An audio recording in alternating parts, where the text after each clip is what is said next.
Hello, everybody. What I wanted to do the whole big, happy, high energy intro, but I'm a little sullen today. All good. Muppet arms.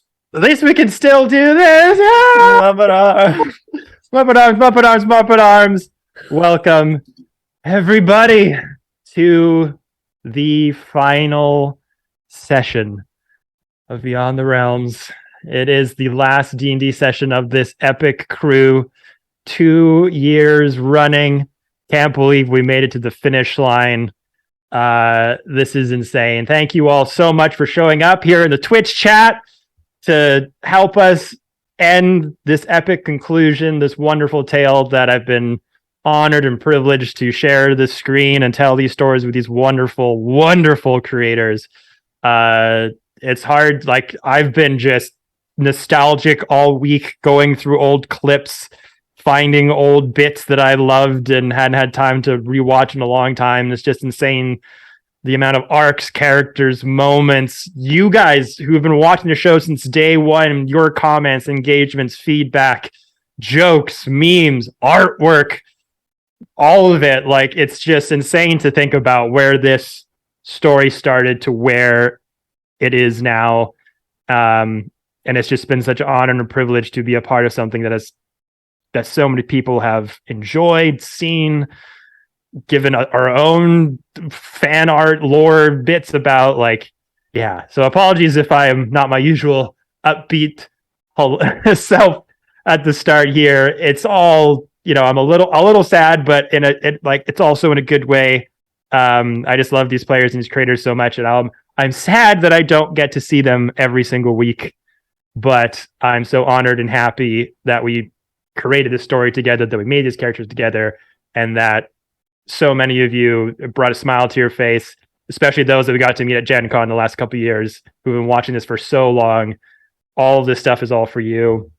And it's been amazing to just have a platform for these awesome creators just to run wild and make these amazing arcs, characters, moments, and all that stuff.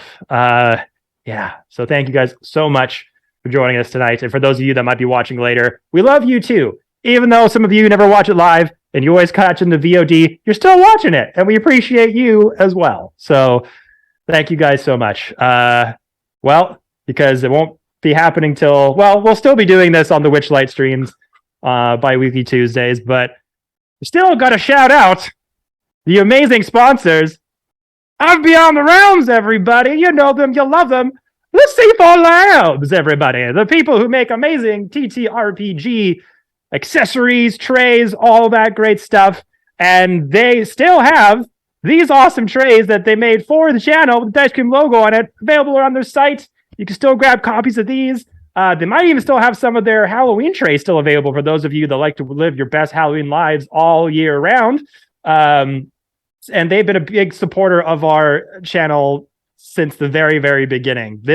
Before there was Witchlight, before there were one-shots, before there were anything, this stream was the very first story that they sponsored. So we cannot thank them enough for all of the awesome gifts that they've given our channel, to our audience, our viewers out there, to the players as well.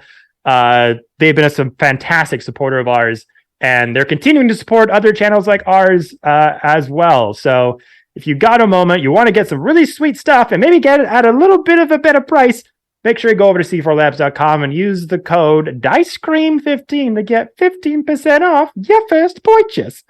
So thank you, C4 Labs. You're an amazing supporter of TTRPG Entertainment. We appreciate it very much. Go show them some love, everybody. And also, we do have one final piece of art to show you all out there in this closing out session of Beyond the Realms.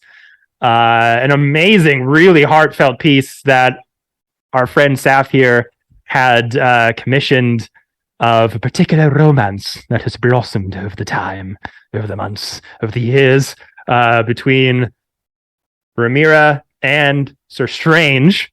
And producer Joy Rose, if you wouldn't mind putting that up there for the lovely folks at home to see.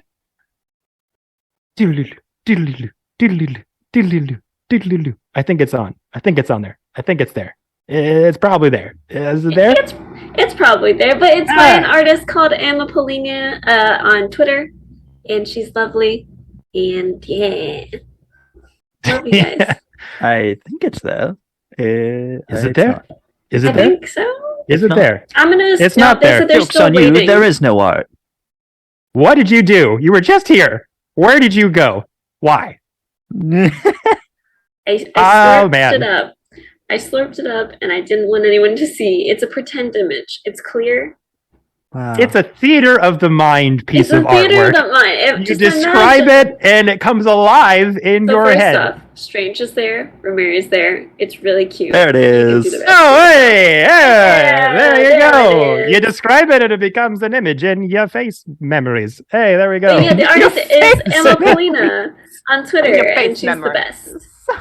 Awesome. But no, this artwork is so great. All of the fan art that we've had on the channel, again, was cycling through it and can't even begin to like just the fact that people made fan art of our stuff at all. The fact is just insane throughout the years, and this one is a definite amazing collection or amazing piece to add to the collection of the BTR fam and lore. So was the artist again?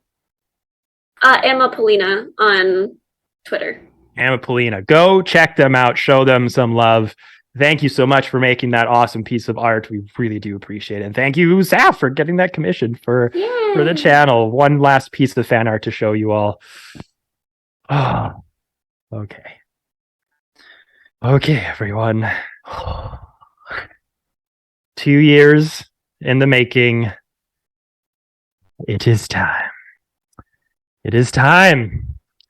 So everyone, one last time, grab your favorite drink, grab your favorite sets of dice, as we say one final goodbye in tonight's session of Beyond the Realms.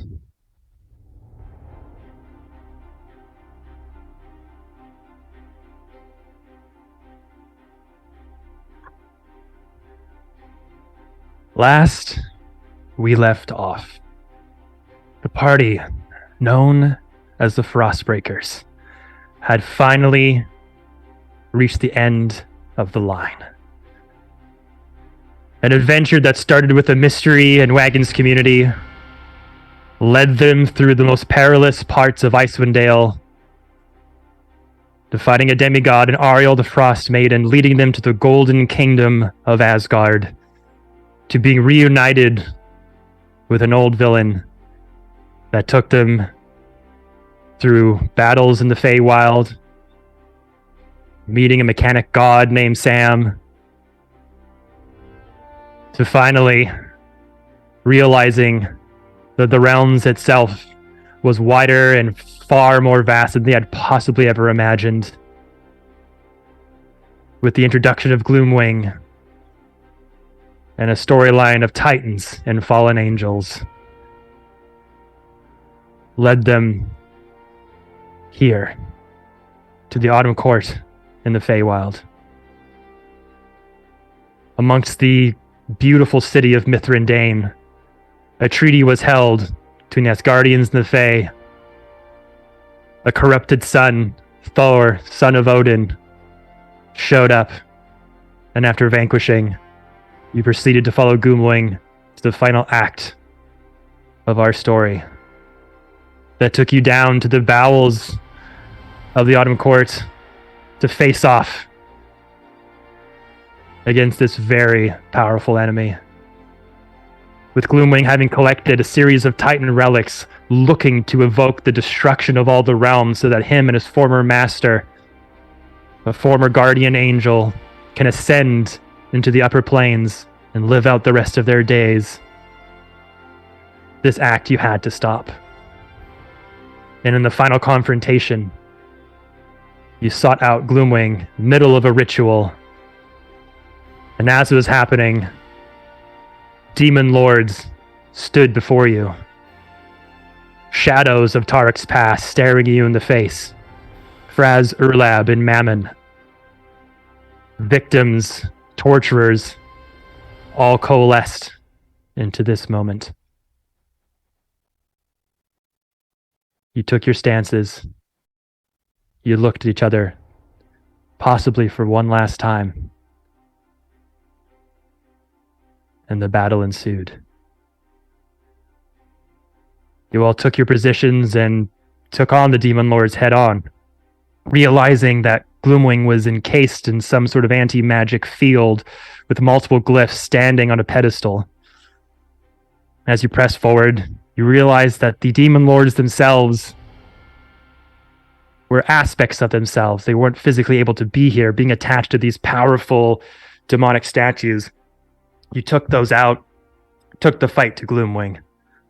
After eliminating the glyphs of anti-magic, the final stage was set.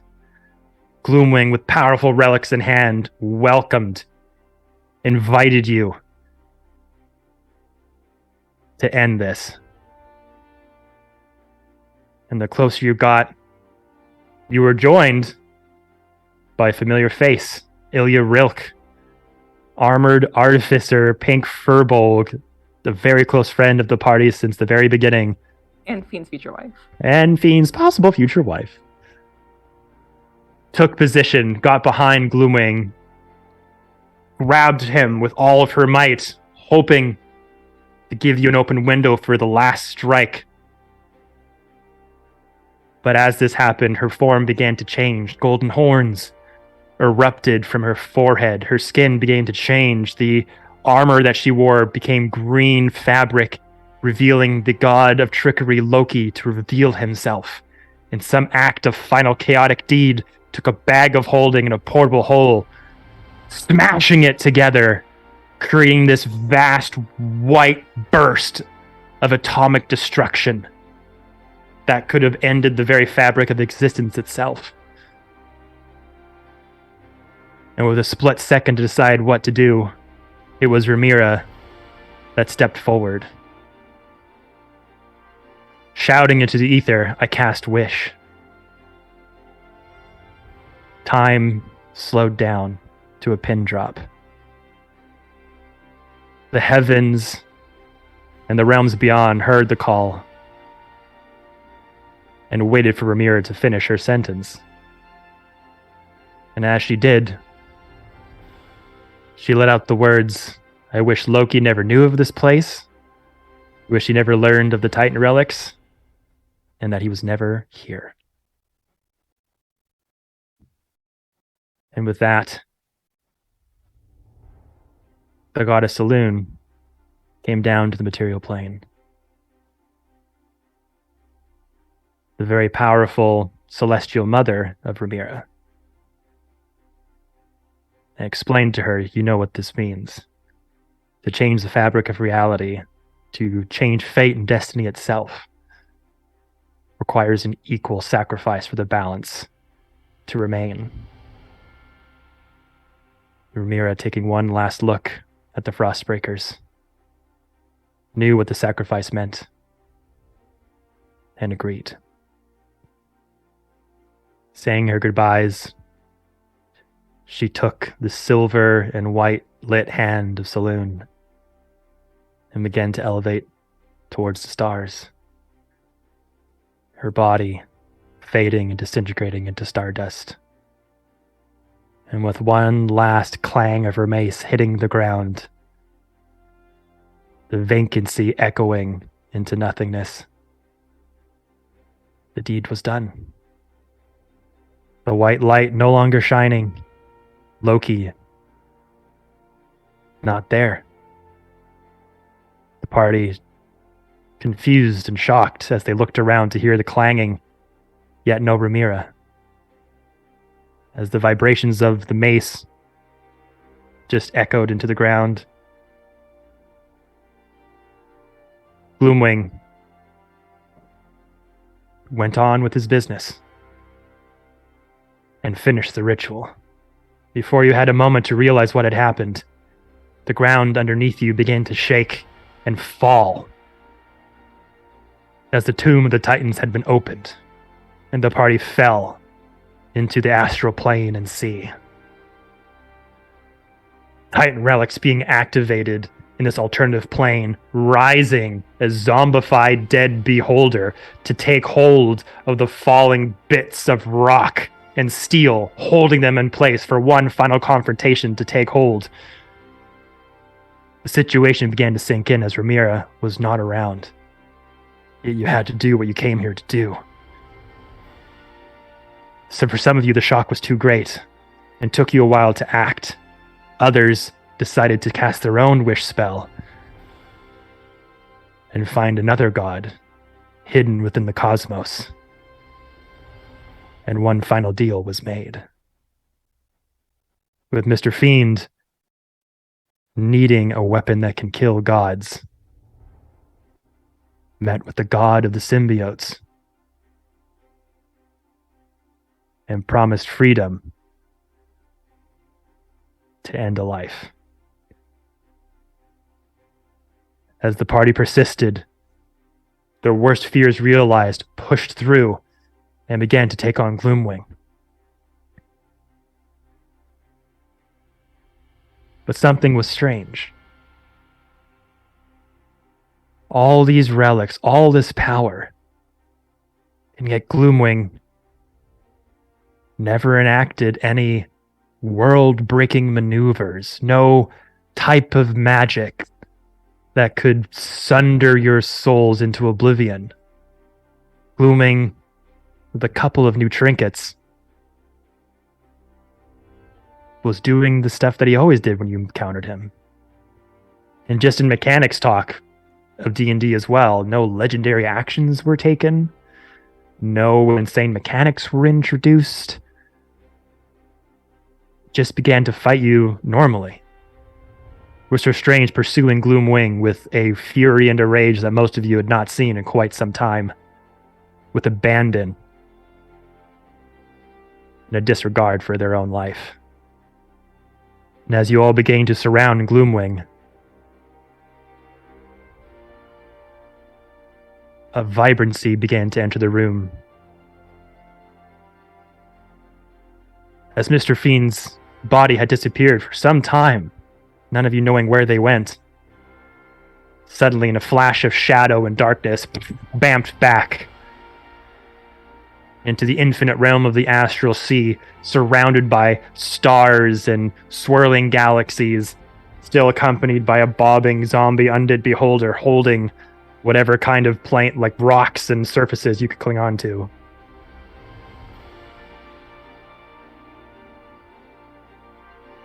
Gloomwing looking over at you, in the middle of striking Sir Strange with two incredibly powerful magical daggers piercing their rosewood armor. A lot of you start to encircle and run, all in unison, weapons drawn, one final strike against Gloomwing to try to end this once and for all. Before the final blow could be struck, you all took one final look at each other and realized this might be it.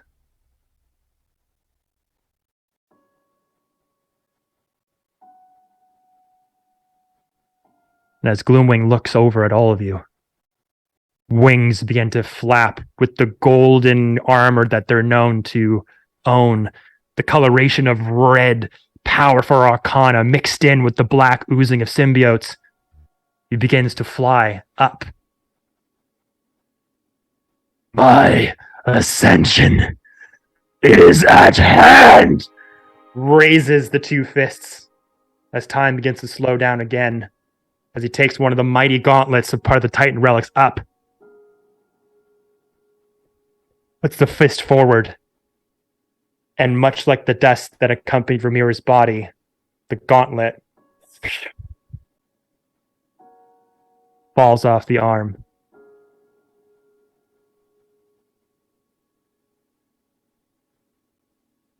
I said, my ascension is at hand! Puts the fist back with the other gauntlet, jagged and ancient and dark as the evil of which it was forged from.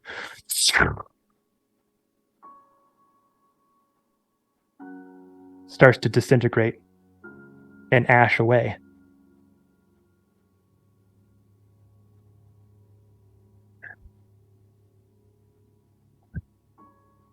What is that?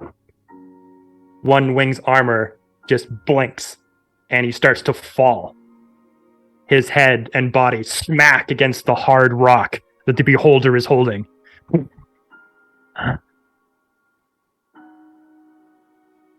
You all stop and pause, your weapons raised. What did you do? What did you do? We didn't do anything. His form starts to shift and change as the ethereal spirit imprisoned within Uquavel, the fallen angel. It's changing. It's changing. A big burst of energy waves from the inner body of Gloomwing.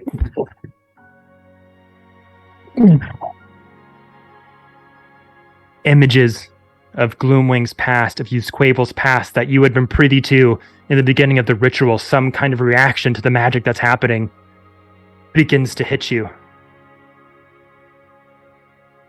Echoes of Ramir's voice begins to enter into your minds. I wish Loki was never here. I wish Loki never knew about this place.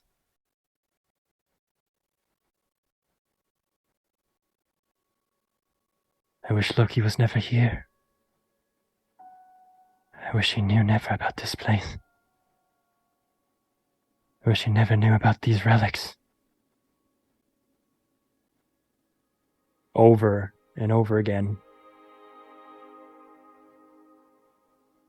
Images of Gloomwing finding a Titan relic is lifted, dusted away. Gloomwing kicking down the temple doors melts away. Gloomwing appearing at the golden city of Asgard in his usual form as a leader of the Ruined Saints gang with the long dreadlocks and pinstripe suit, entering through the gates of Asgard. Disappears. Moments of Gloomwing's life flash before you again and again. Pivotal moments that are connected to these Titan relics are there one moment and gone the next.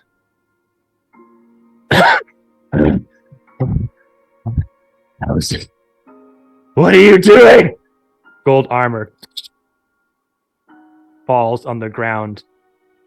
Their entire clothing begins to dust and melt and fall away until there's nothing left but the Aarakocra in front of you. Piece of material around their waist. Their feathers in full exposure, their more organic hawk form open and exposed for the first time. Zombie holder. The tentacles begin to let go of the stone slabs and falls down to a sea of galaxies. The rocks begin to lift back up as the floor begins to connect itself back into the basement of the Mithrindain Tower. Stop it! Stop it! Another wave, another pulse of the life of Gloomwing enters into your mind. Back to the Titan War. Back to the Autumn Court.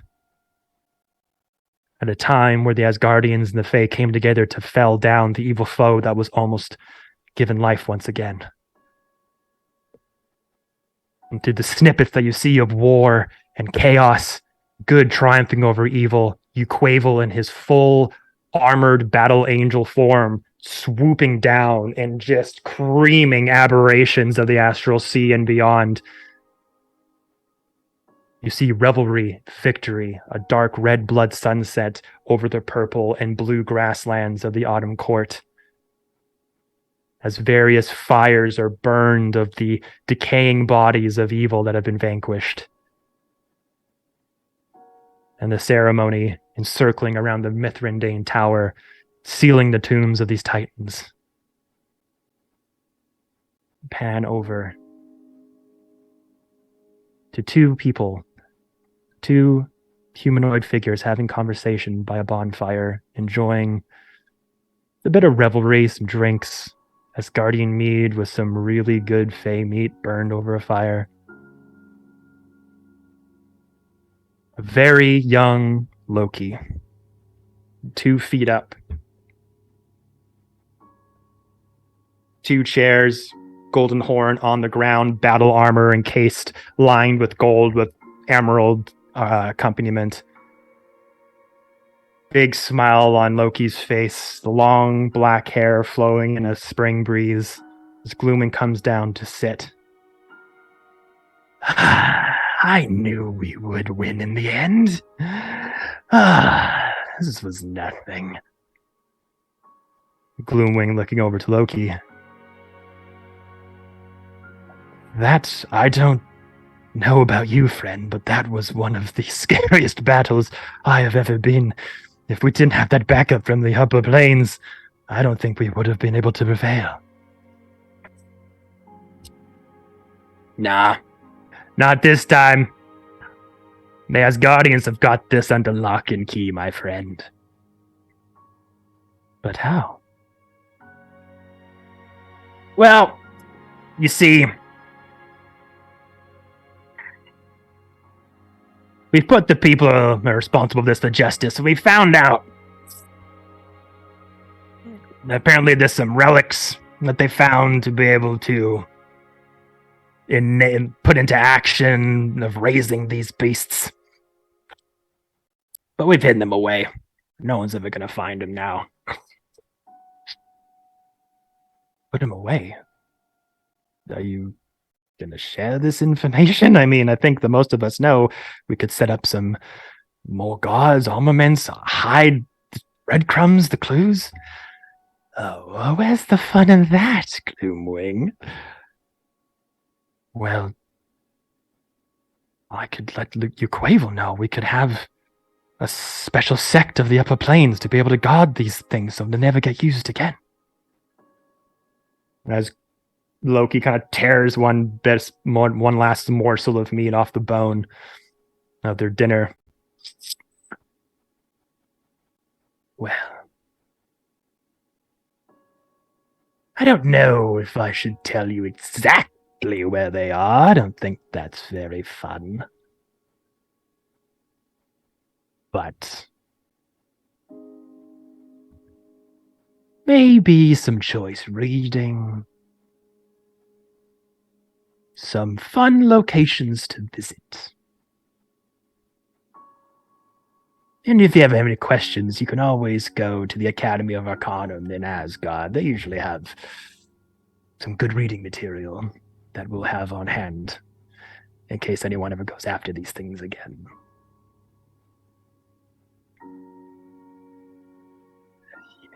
I served you Quavel great today, but I don't know, I felt inadequate. I do my best to serve him and all the angels of the upper planes. The goddess of balance, Ananita. But what if it's not enough? What can I do to serve my gods better? Well, my friend, tosses the bone into the fire pit. If you're looking for breadcrumbs, just come find me. I'll set you on the right path. If you know of anyone who's going after these things, better someone like you get there before them, eh? kind of just knocks Gloomwing on the shoulder. Come here. I'll tell you where the first one is. That's just as a freebie. And as the camera kind of pans out, silhouetted by the orange and red fire, as waves and battalions of Fae and Asgardians clean up the regiments of the dead. This memory pulses by all of you as the floors begin to coalesce into each other and become solidified once more. The arcane glyphs, dead. You now are privy to why Gloomwing no longer has Titan relics. Why he has no power over this tomb of Titans. If Loki was never here, if Loki never knew about these relics, Gloomwing has no idea how to find them. Never knew where to look, never had a breadcrumb, never knew that a world-ending existence ever was possible. As that memory also begins to fade.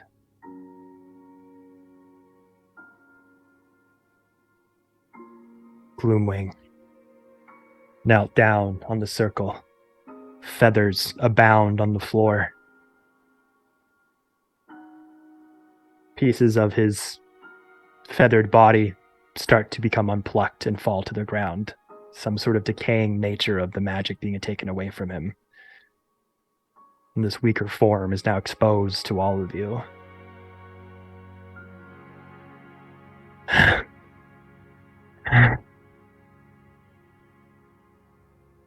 I failed. Quavel, I failed. Tears began to pour out of his eyes. As a bird that just wanted to soar highest amongst those before him is no longer able to. The ascension has been stopped. He will never be as great as the angels that he followed.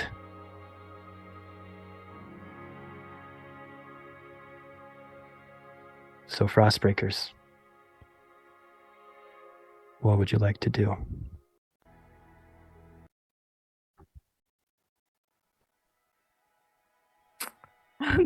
All of us are like, who's gonna? I think, to be perfectly honest, I think after all that, we'd all just take a moment to just like realize what's happened. Because we didn't fully know where Ramira had gone until now. We could only guess, and we didn't know what specifically she'd done. So I think Tarek would just kind of just be like, Ramira wished for this. She gave her life to set us on this path.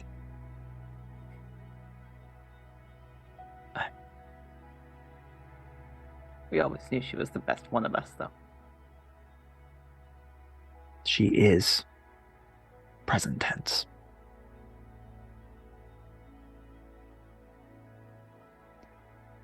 What do we do with him?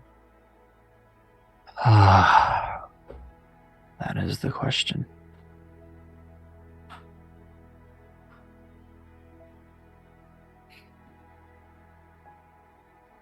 Anybody do have we any do? ideas? Fiend appears behind Gloomwing.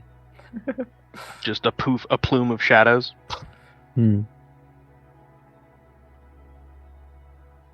Grabs the scruff of the feathers on top of his head and pulls his head back. Are you gonna eat him too? What do you want? Huh? You want to live in jail?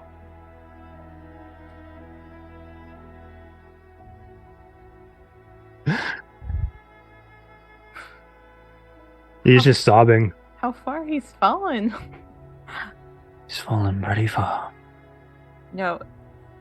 Do we stop that ring of mind shielding? Because one of us could always put that on him and then kill him, and then his soul goes in the ring, and then he could just hang out in the ring for the rest of his days. He wouldn't have want that. You wouldn't want that.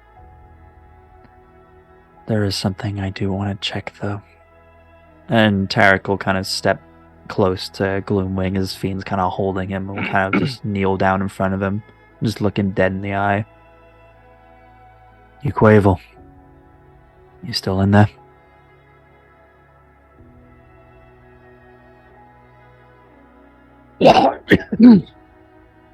This radiant silver and golden light kind of sheens over Gloomwing's body as the spirit of Uquavel, the fallen angel who was given some bad luck, was tricked into being part of a greater plan for someone impersonating as Ananita, as you saw through one of these visions of past memories. With all the rage and all of the guilt amalgamating into Gloomwing's plans. This is the first time you've seen Uquavel's spirit be bright, radiant, gold, true. As Uquavel's facial structures just become calm. The radiant lights going through his eyes looks at you.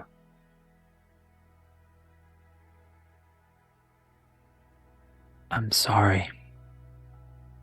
You didn't want this.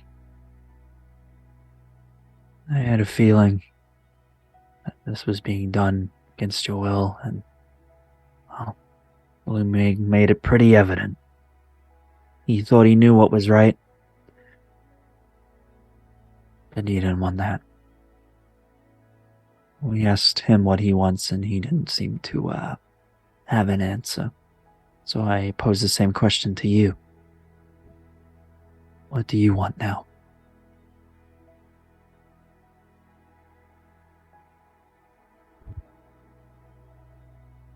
My disciple. His crimes that he has wrought on your plane is great. It is. Justices need to take hold. On many realms, not just yours. I was the fuel for this inevitable internal fire. I feel equally responsible for his crimes.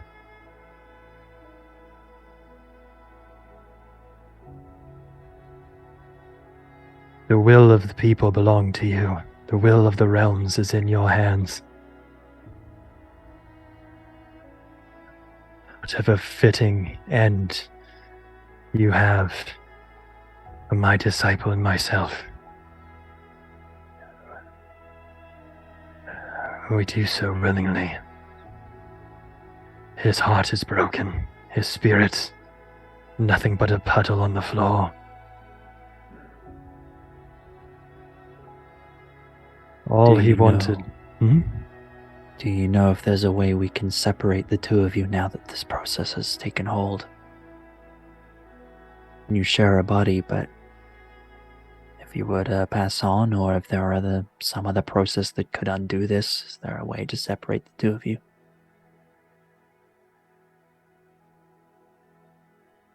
Perhaps. One who would be able to do such magic. Such divine request is the one whose station I besmirched. I do not know if she would even requite me with her presence.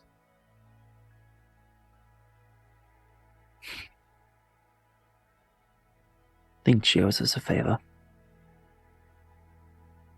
So, if that's what you want, we'll see if it can be done. I don't know what the rest of this group thinks, but I think a swift end for him would be a mercy, and he doesn't deserve that. But it would be unfair to you to leave you with him for eternity. And you We can see, separate the two of you and let you pass on. We will do so. you see Gloomwing's head kind of tilt like a confused puppy. Have you not let your emotions get the better of you? Have you not let love and the desire to hold on make you do incredibly insane things that you would never, ever do? Held a love in your heart so intense, so pure, that you lose sight of everything to make that person come back.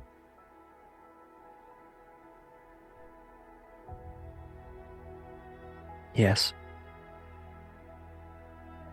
Yes. That does not make it right. No, it doesn't. I have an idea for you. Well, we're going to need some time to get our favor if we try to attempt to separate the two of them, right? You have a nifty little prison on Asgard that turns people to stone for a little while. That is true. It would just be stasis.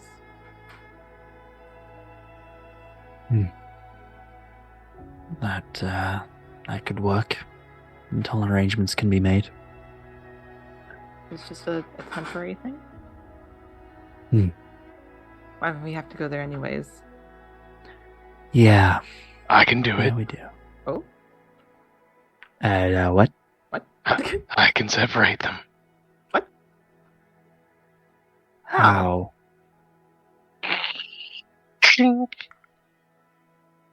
Fiend drags up the necro sword. Where did you get that? This is what I wished for. What? Fiend, what did you do? Is that going to work? I don't... Any being slayed by this weapon is devoured by it. And the only thing that can bring them back is the wish spell. Tomorrow after I rest, I'll wish our dear angel friend out of the blade. He can pass on, and then Gloomwing's soul can be mine. You would be the sole guardian of a being who tried to bring about the end of the realms. Of course. I know not what Gloomwing had been doing all this time. I don't know what cult he has amassed, what followers he has convinced of his good deeds. They may come for you. They may never stop coming for you to free their former master. Well, I do have an army of me. Are they still under your control? I'm going to make a new one. A bigger Well, one. Can you guarantee that they will be under your control after what happened to the last ones? The last ones were controlled by me. Just a different me. That's what I'm concerned about. Not to worry. It'll be fine. That's what Remember, you said the after last all, time. I did break Loki out of an Asgardian prison, so we have just as much to worry about there. Okay, alright. Fair. This is a little bit more finite. Okay, alright. You know what? Let's at least get him out of here, and then we can figure out what to do with him. But we can't stay here. No. We have to go reunite with the others. And to find out what happened in the battle. Find our allies. Do you... Find all the people that got brought here. We have a dragon outside. We have 2 dragons outside. We do. Oh, you know what? Maybe we could put Gloomwing in the Draco Lich's ribcage for a while and like have that be the prison. That sounds utterly terrifying. I love it. Correct. I think he's deserving. What do you think? I mean, at least give us the day. Yeah. Without his relics, I can maintain control over this foam for quite some time. I will abide by your wishes and go where you may want us to go.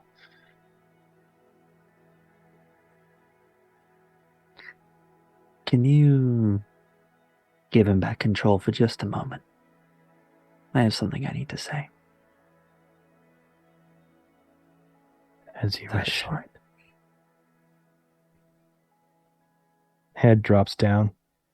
The radiant light leaves the face. Welcome back, Gloomwing. We're gonna put you in the ribcage of a Draco Lich. Is that good? You good with that? There, stop giggling. Stop giggling. That's Ben giggling. That was not me. Tarek is composed. He reaches out to him and just looks him dead in the eye. Very serious look on his face. Gloomwing, for your crimes against Asgard and all the other realms, as your new king, I strip you of all titles and ranks you hold.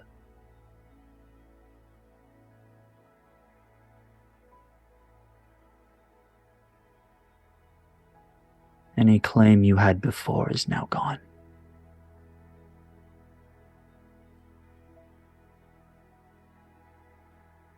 Matches my status. I am nothing.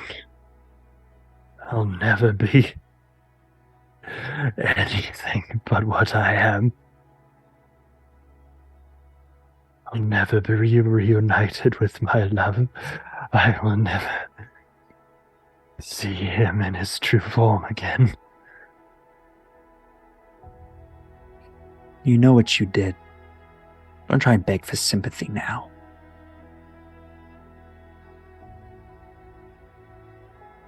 Of all the people who don't get to see their loved ones anymore because of you and what you did. You know what it's like to be given wings and not be able to fly. Do you know what it is to have a purpose laid in front of you and you can't walk? I would do anything to have an existence that's meaningful.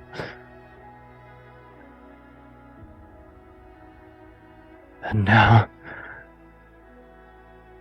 the fate I tried to change has come to pass. About I am- morphing him into a bird. We could do that. Like a little cardinal.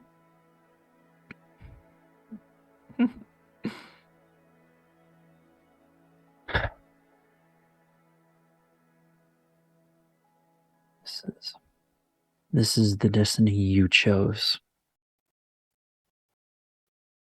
You made your bed. Now lay in it. I'm done with you. I couldn't say goodbye. I couldn't say goodbye. You just see Sir Strange just like balling up a fist, like the fist Yeah. with the key in their hand. It's just like, ooh. Neither can Tarek we. will stand and step away, kind of back to the rest of the group. So, what do we do now? We have Sir Strange punch him in the face, knock him unconscious, and then we take him upstairs.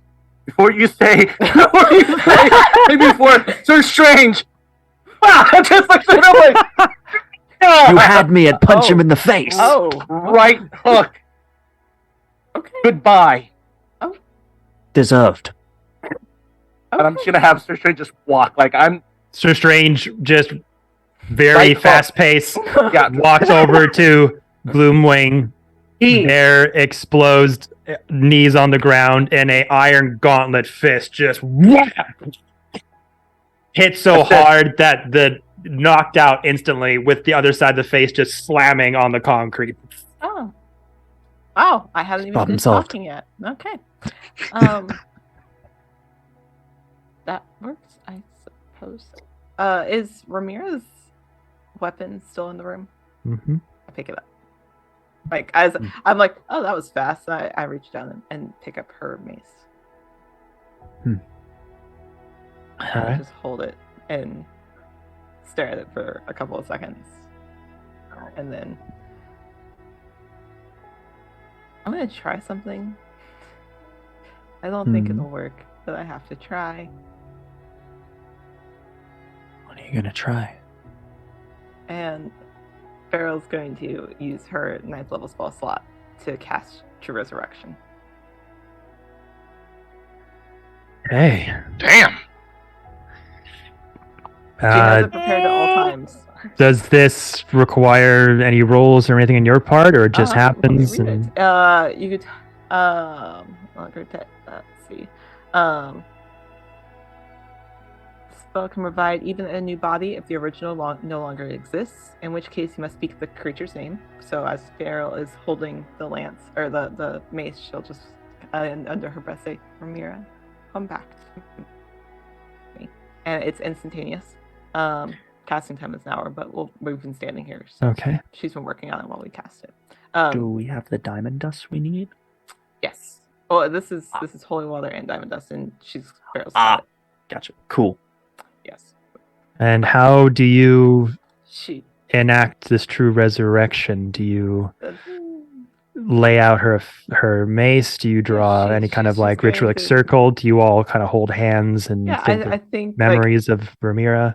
I think that's what she's gonna do. Is you'll just kind of see her take out a piece of chalk that's like in her component pouch, and she'll start drawing runes around herself, and she'll kind of move Tarek out of the way a little bit, like move, and then like start I'm drawing. moving. so start drawing these runic circles and these as much like magical scholarly energy that Farrell possibly has learned. And she's read quite a few books, so she is channeling all of that into this one thing. And she's going to place each person on a different rune. She'll be like, "Fiend, Grant, taking you by the shoulders, stand here, please." Yeah, perfect. Stay. You look great. And then she'll move Tarek and do the same thing of stand here. She'll move Sir Strange. Be like, "Okay, stand here." And you look great. And then Farrell will stand on the last one that she draws. She'll draw 4. And hold the mace in 2 hands like this in front of her, and close her eyes and just whisper, "I know I'm not a religious woman. I know I don't believe in gods. But if you could give her back to me, I would really appreciate it. Because she's the only good thing that we have holding us together." Mm-hmm. Ramira, come back to us. And as this happens, and I'm just doing this a homebrew on the fly, in order to enact this true resurrection and to be able to call down the spirit of Ramira, I would like each of you to recite your favorite memory of Ramira in this campaign. Oh no, God. Kevin! Okay. Oh, not my heels! Oh, so like, let's go. Hold on, I have a journal. You can go last. Yeah. But we'll start with Pharaoh. Okay. Holding the mace in your hand. Okay. So as she's holding it, like just pleading, and thematically, I think that she's calling on as much moonlight as she possibly can. Like there's like this reminiscent of moonbeam kind of around these runes in each person. And I think she will think to herself, one of her favorite memories of Ramira is when they realized that they both knew each other from their past lives. Their as they were walking in Icewind Dale, chatting and gossiping about the bodice, which was the less than savory business that they used to work at. And I think that it's the realization of, oh, I know you. And it was just that friendliness of having a friend in that moment in like this cold, desolate, lonely place, and them just doing little gossips back and forth as everybody else was like, I have no idea what they're talking about. Mm-hmm. And I think that's kind of what Farrell thinks of, is I think she thinks of Ramira's warmth. Tarek. I think for Tarek, he'll think back to all the times, almost like a compilation of memories, but the times where we've been down and she's held us up and always just ended it with a smile and a little nose boop. And I think you'll just think back on those kind of fond memories, just like of all the different times she's done that and just held us all up. And yeah, that's his memory of her. And Mr. Fiend. Mr. Fiend is cycling through his Rolodex of memories. I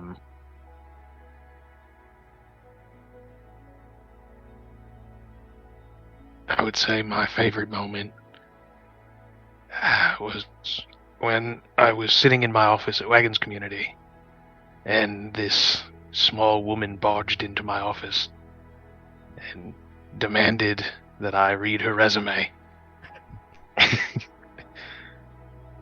Which didn't have a lot on it, but I appreciated the gusto. I'm very happy that she did that and I gave her that job that day. And then finally, Sir Strange.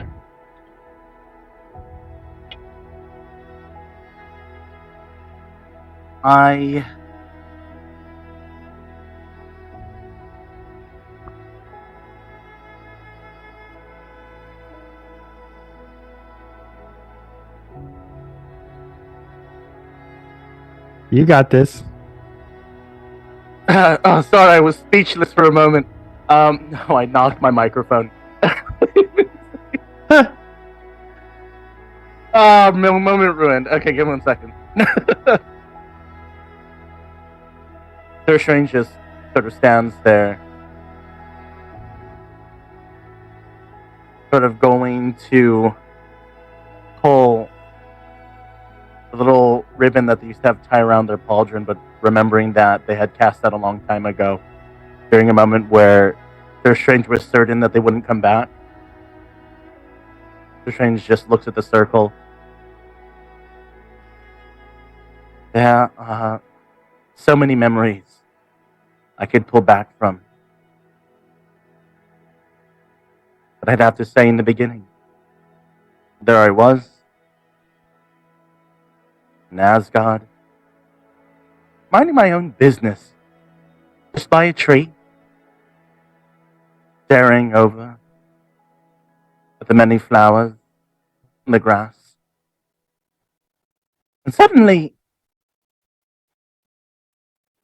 someone as strange as I came into the fold. For the first time, someone approached me, not to ask for something,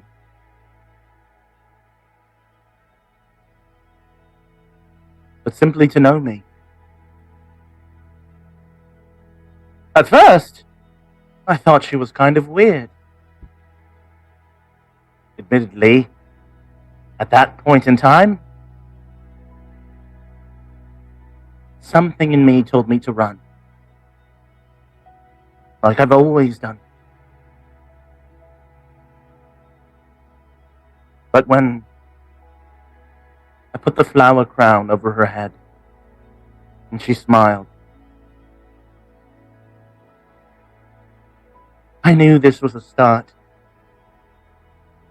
of a wonderful adventure, and I was right. One quest, that was it. one.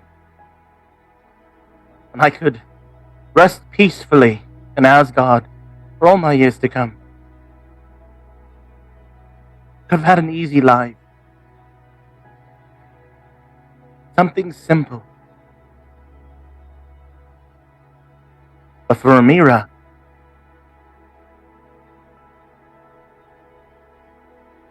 I never did want simple anyway. Every injury I took, every step that I tripped on, she was there. She never hated me. She never thought of me any different. It was just her.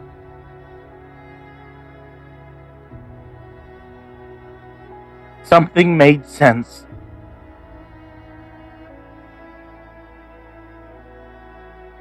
And Sir Strange removes the key. I don't want a kingdom. I don't want cosmic power. I don't want the rest of my memories back. I want you. Whether it be in a cabin, whether it be with you, anywhere, you name it.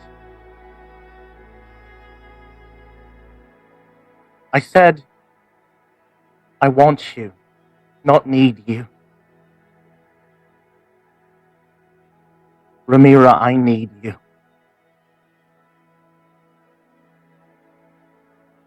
Please allow me to be selfish. Just this once.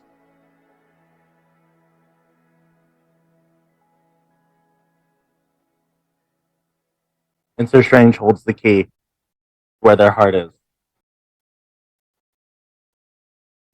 Farrell with that is going to finish casting it.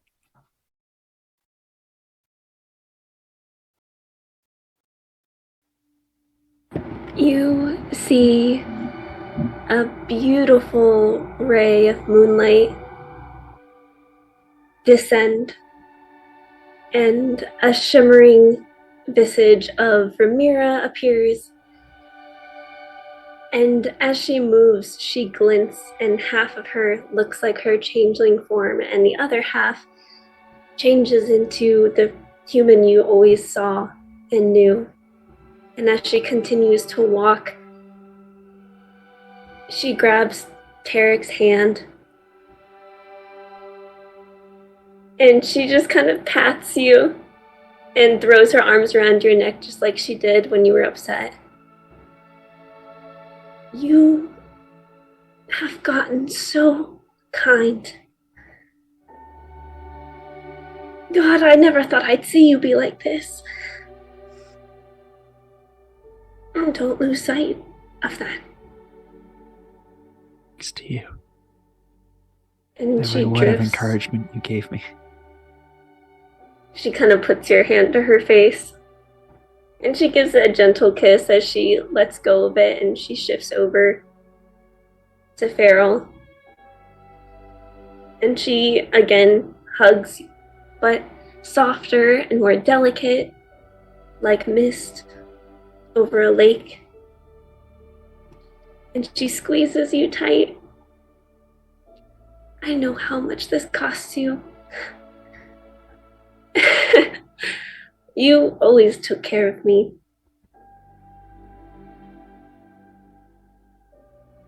Every gold and diamond dust that I will ever come across. You are a good sister. You are the best. And she holds on to you and squeezes you a little bit tighter before she lets go. And she lingers to Fiend. You're still angry. Yes. When will this all be enough for you?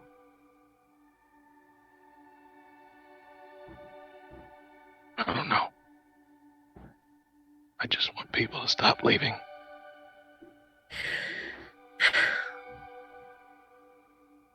Please know that I stuck by you. I stick by you. And I gave you everything. I'd like to think that that's not leaving, that's investing. That's what you taught me, isn't it?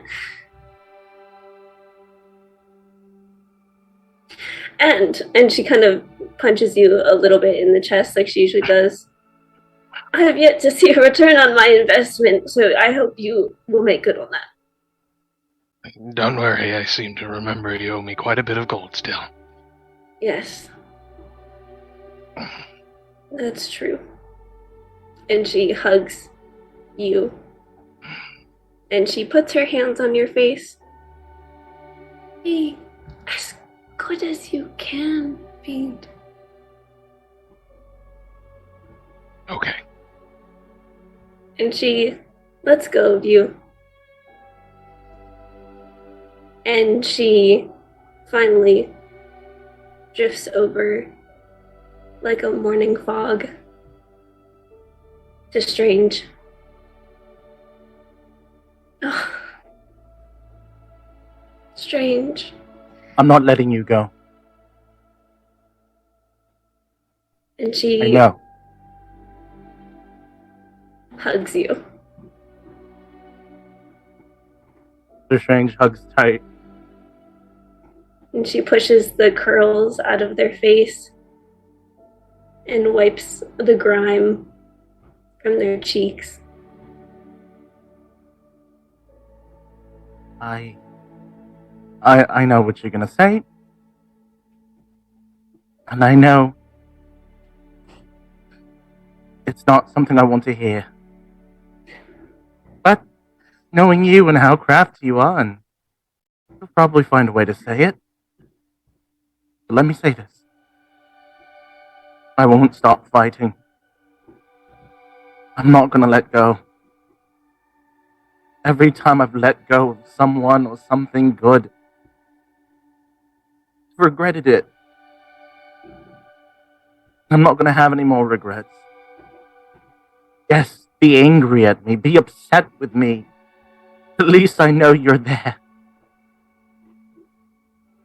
I don't care if I have to wait for years, lifetimes even. I will see you again.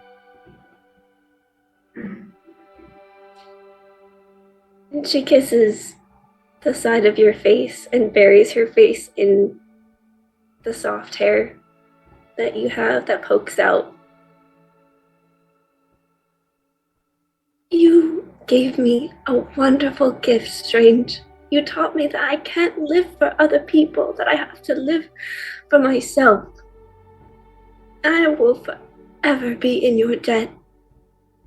I will forever be in your debt, and I will see you again. Anytime the moon turns blue, I'll find you. And she kisses them if they'll have her.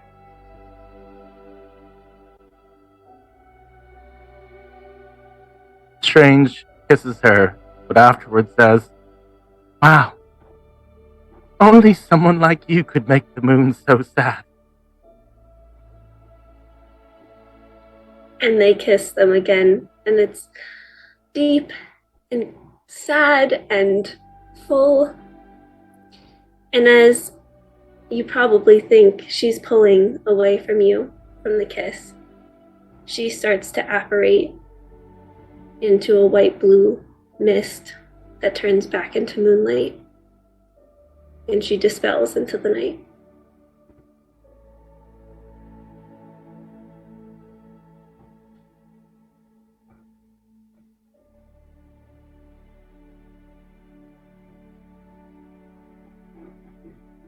Be good, Frostbreakers.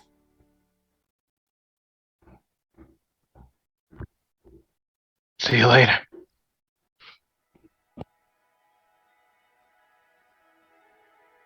And as you see Ramira's moon and stardust form elevate into the heavens, what would you all like to do next? Take your mace, and I sheath it on my belt. And kind of rub, like lean down and run my hand over the rims.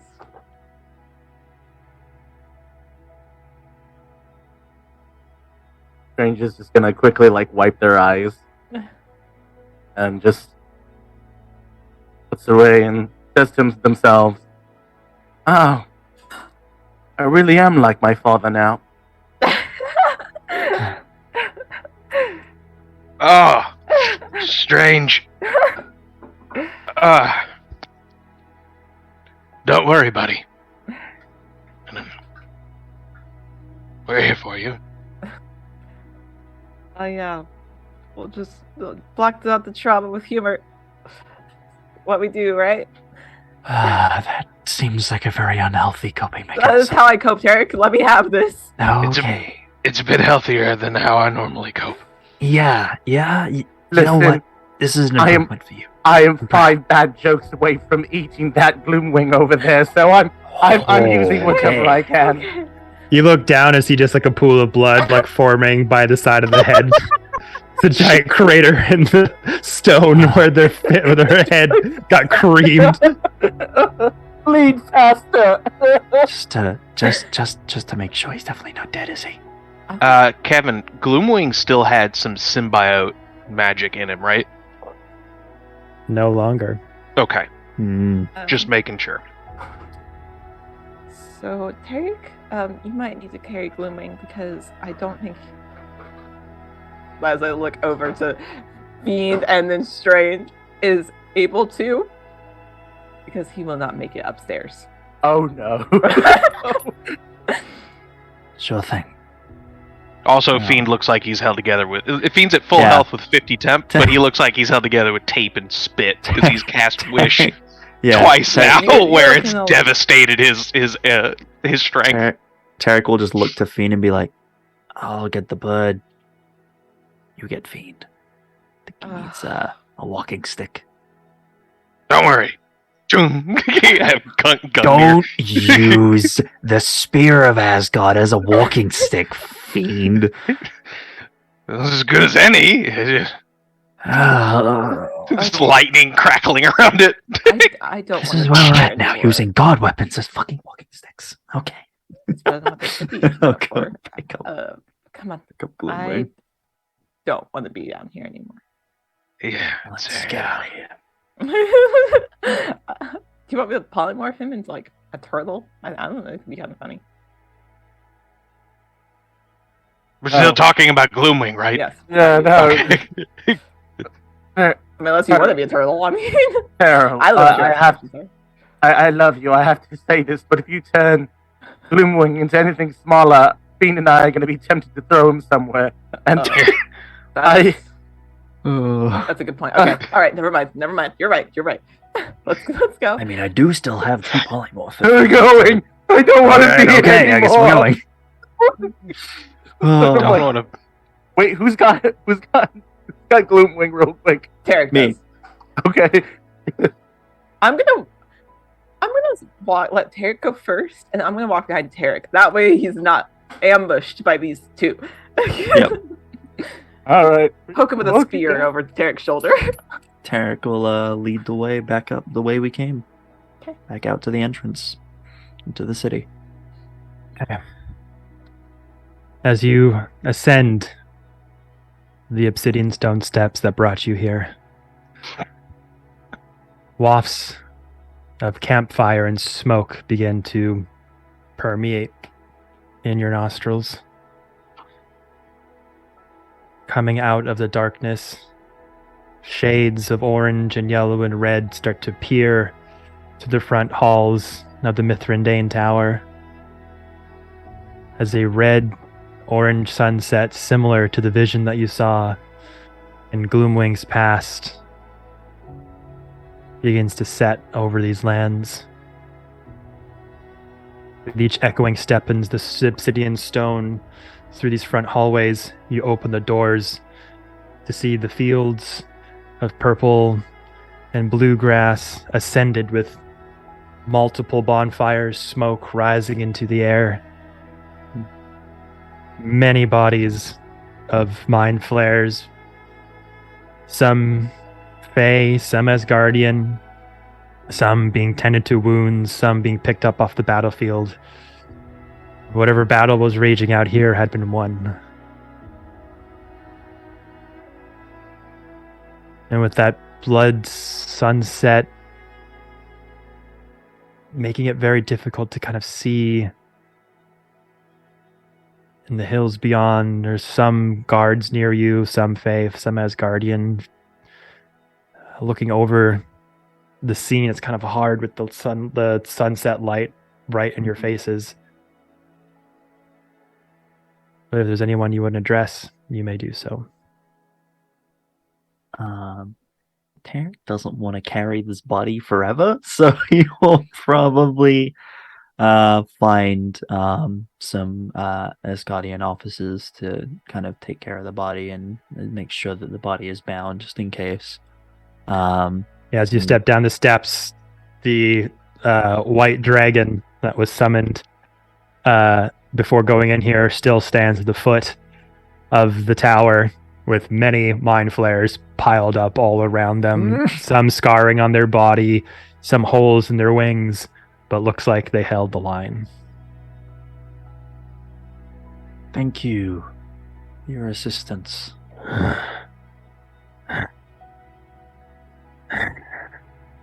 Looks over to Fiend. Our debt is repaid. Thank you.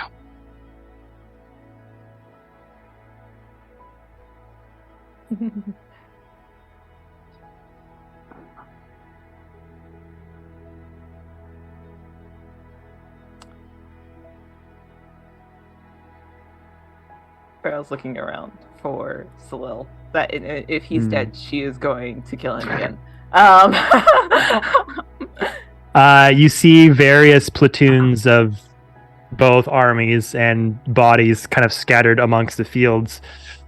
At this point, you see a couple guards attending to the piles of mind flares out here, tending to wounded. There's people you want to search for. You'd have to go out and look for it. Okay, well, I'm just gonna kind of like take a general survey first, and then be like, I'll find him either way. Is the Dracolich around? Fiend, where's your pet? Balfagor! Where is he? You look down through the plumes of smoke and various bonfires on the plains of the Autumn Court, and you see the bone Dracolich, one wing broken off, one arm ripped off, horn torn off, but playing with a mind flare body like a chew toy. You're gonna keep him, right? Like that's you're gonna keep him, yeah? Oh yeah, he's definitely part of my strange family. He's so cute though, in a decaying something. type of way. Yeah. Yeah. Yeah. Looks like he might need some Mending. I don't think Farrell, if you cast Regenerate on him, how much would come back? That is fun question. Would it be like just the arm and the wing, or like would it I wonder if all the skin would come. This is actually a good question. You see the Dracolich like trying to eat parts of the mind flare and like gulp it and just falls down the empty cavity. just eating the same one again and again. Fiend, after I've had a rest, tomorrow remind me that I'm going to cast Regenerate on the Dracolich. That sounds fun. It's a fun experiment. Did you want to call over the Dracolich? I'm going to cast Regenerate tomorrow, though. Okay. Okay. So you cast the name, the Dracolich. Oh shit, it's coming. Oh, Some guards, some Fae and some Asgardians like, gonna jump out of the way, and some of them that are carrying like a wounded soldier like hits the wounded soldier. Fuck my other leg! Sorry! I'll fix that later. Sir Strange, you had your hand up. If the party is like, I don't know, Sir Strange is gonna like look at the party for a little bit. They're gonna go find their dad. Okay. Aww. So we got. It's not Sir a bad Strange idea. Looking for the Oak Lord. Pharaoh looking for Salil. Fiend currently with the Draco Lich. Tark, was there anything that you wanted to try to look for, do? So first of all, once the Dracolich gets there, I will be offloading the body to our lovely Dracolich who can be trusted. But this is really, can you this is so gross, but it works. Just put the body in the skeletal, decaying, dry skin of the Dracolich. Its smells are a little bit rotten, very unsettling. As you kind of just sort of separate rib bone and try to stuff Gloomwing into it and just hold him there for a while. That's so gross. But let's start with Sir Strange. So you go with your party, kind of separates from each other, goes amongst the battlefield. And you see the Oak Lord, bit scarred. A couple guards tending to some wounds, some fey salves and naturalistic medicine being put on some fairly heavy gashes. Their broad sort of coat no longer on them. The horn still very prominent, but their breastplate sort of exposed with their arms kind of out with various gashes on their legs and arms, and the breastplate indented, but looks like they survived. Is there like a spot next to the Oak Lord to sit? He's just kind of sitting on a rock as his men are tending to him. Sir Strange is gonna quietly sit near the empty portion of rock just to be by their dad without saying anything. Leave us. The guards kind of look to each other, give a nod to the Oak Lord. Bit of a awkward silence. So, it is done. It's done. We did it.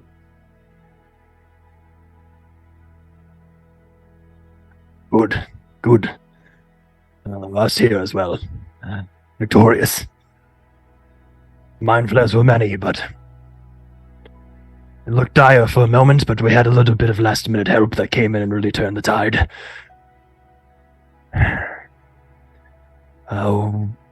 Where is your friend? The one you arrived with, would very much like to meet her. She would have liked to meet you too. Hey, Dad.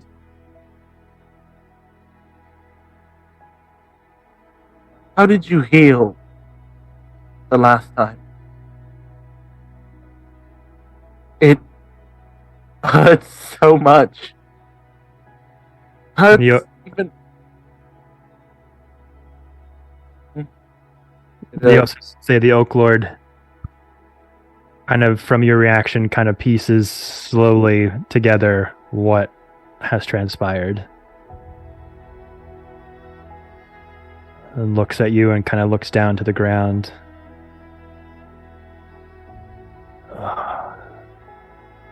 Oh, son. It hurts so much. It hurts a little bit more when Mom died, but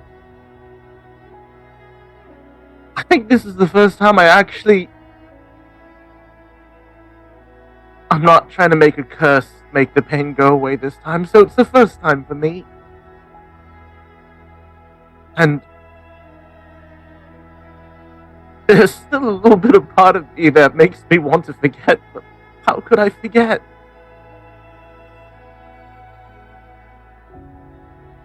Oak Lord puts his hand on your shoulder. The smoke plumes rising into the golden and red sky, pink hues lining them amongst the clouds.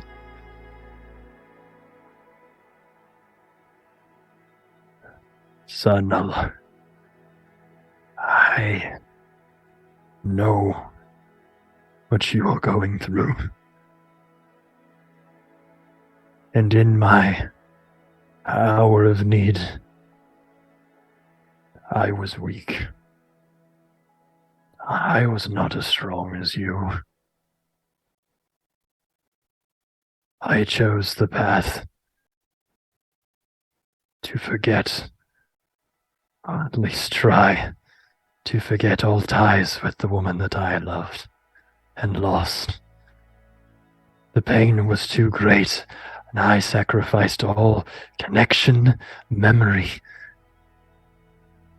to aid in that healing of that great wound.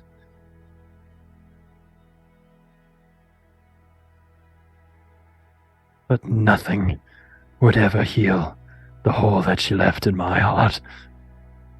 I wasted years, energy, time,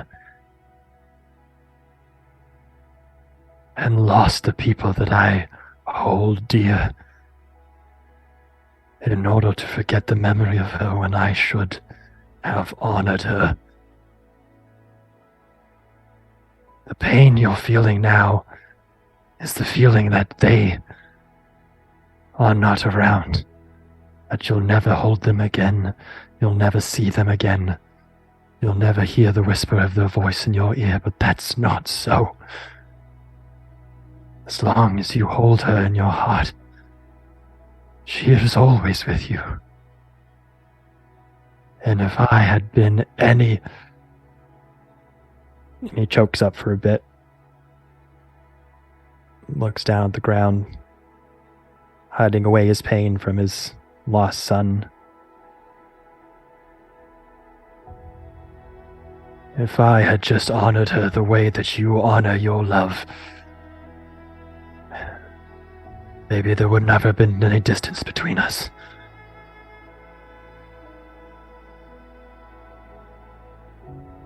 You're stronger than you know, so strange. Oswick. She lives on through you.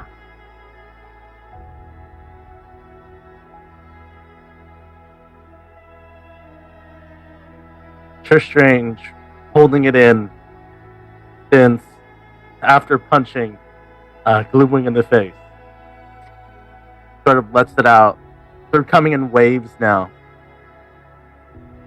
I just want to see her again.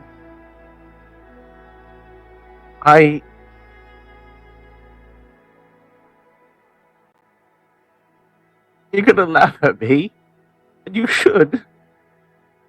But, I kind of want to go to the moon. The moon? Yeah. Why the moon? That's where Rivera is, the moon, because she had to be, so extra. She's it's so strange, she's, crying, So now every time I look at the moon, I have to be reminded of sad stuff. But starts crying. There, son. You'll be all right.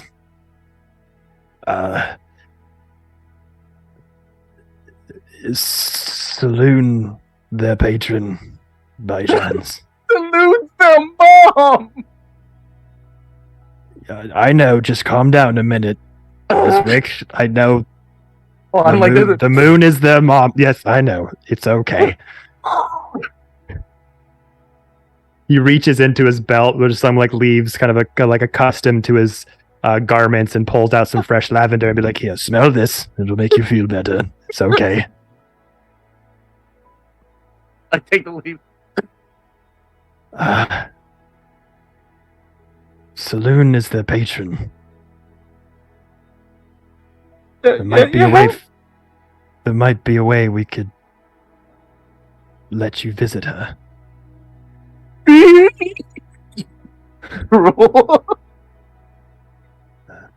Saloon is a Fey patron. We have many clerics, many religious folk in these realms of the Fae. Maybe you don't have to say goodbye forever. Commune with her. Maybe it wouldn't be an in-person meeting, maybe not a conversation, but a place where you could ask questions and the Fae can answer.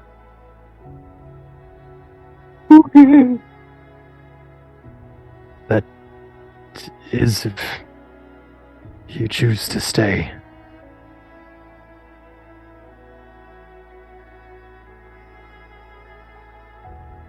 I know I have no business to ask you.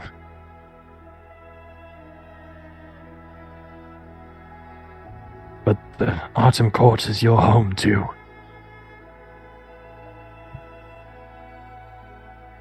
And the door will always be open to you, Oswick. Always.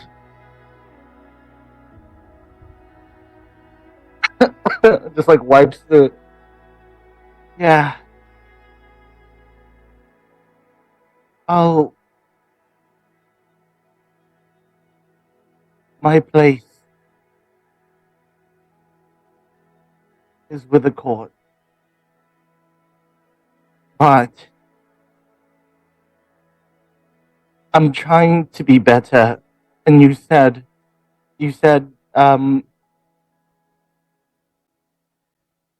our whole like family thing is not taking care of the things that we should and the people we should, and that's usually what comes to bite us back in the butt long term. So I have a child I probably need to say hello to check on, just to be responsible, see if she's all right. Maybe to.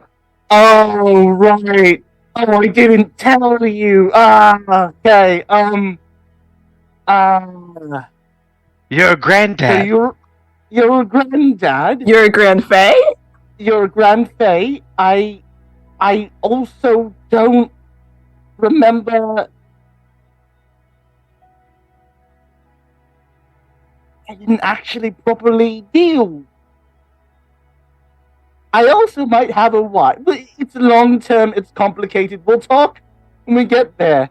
But I need to make sure she's okay. The guy that was like, "Oh my lord, I'm here to."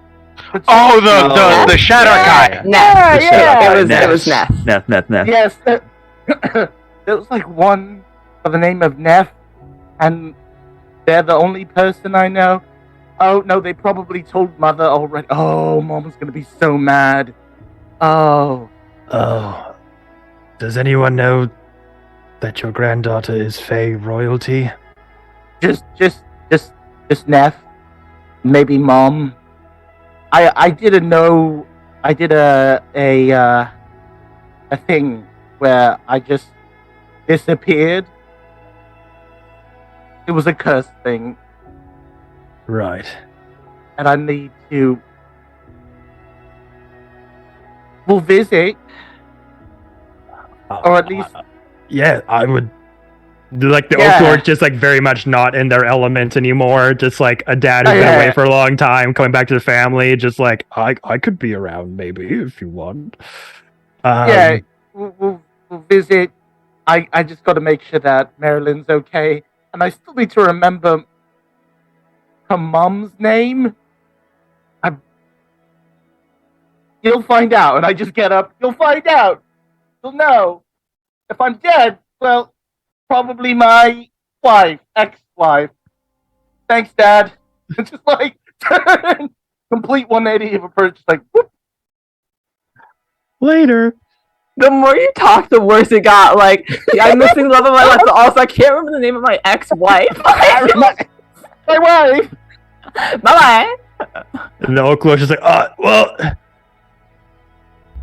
tell my granddaughter I love her. Sure, maybe. We'll see. No rush. No rush. When you're ready.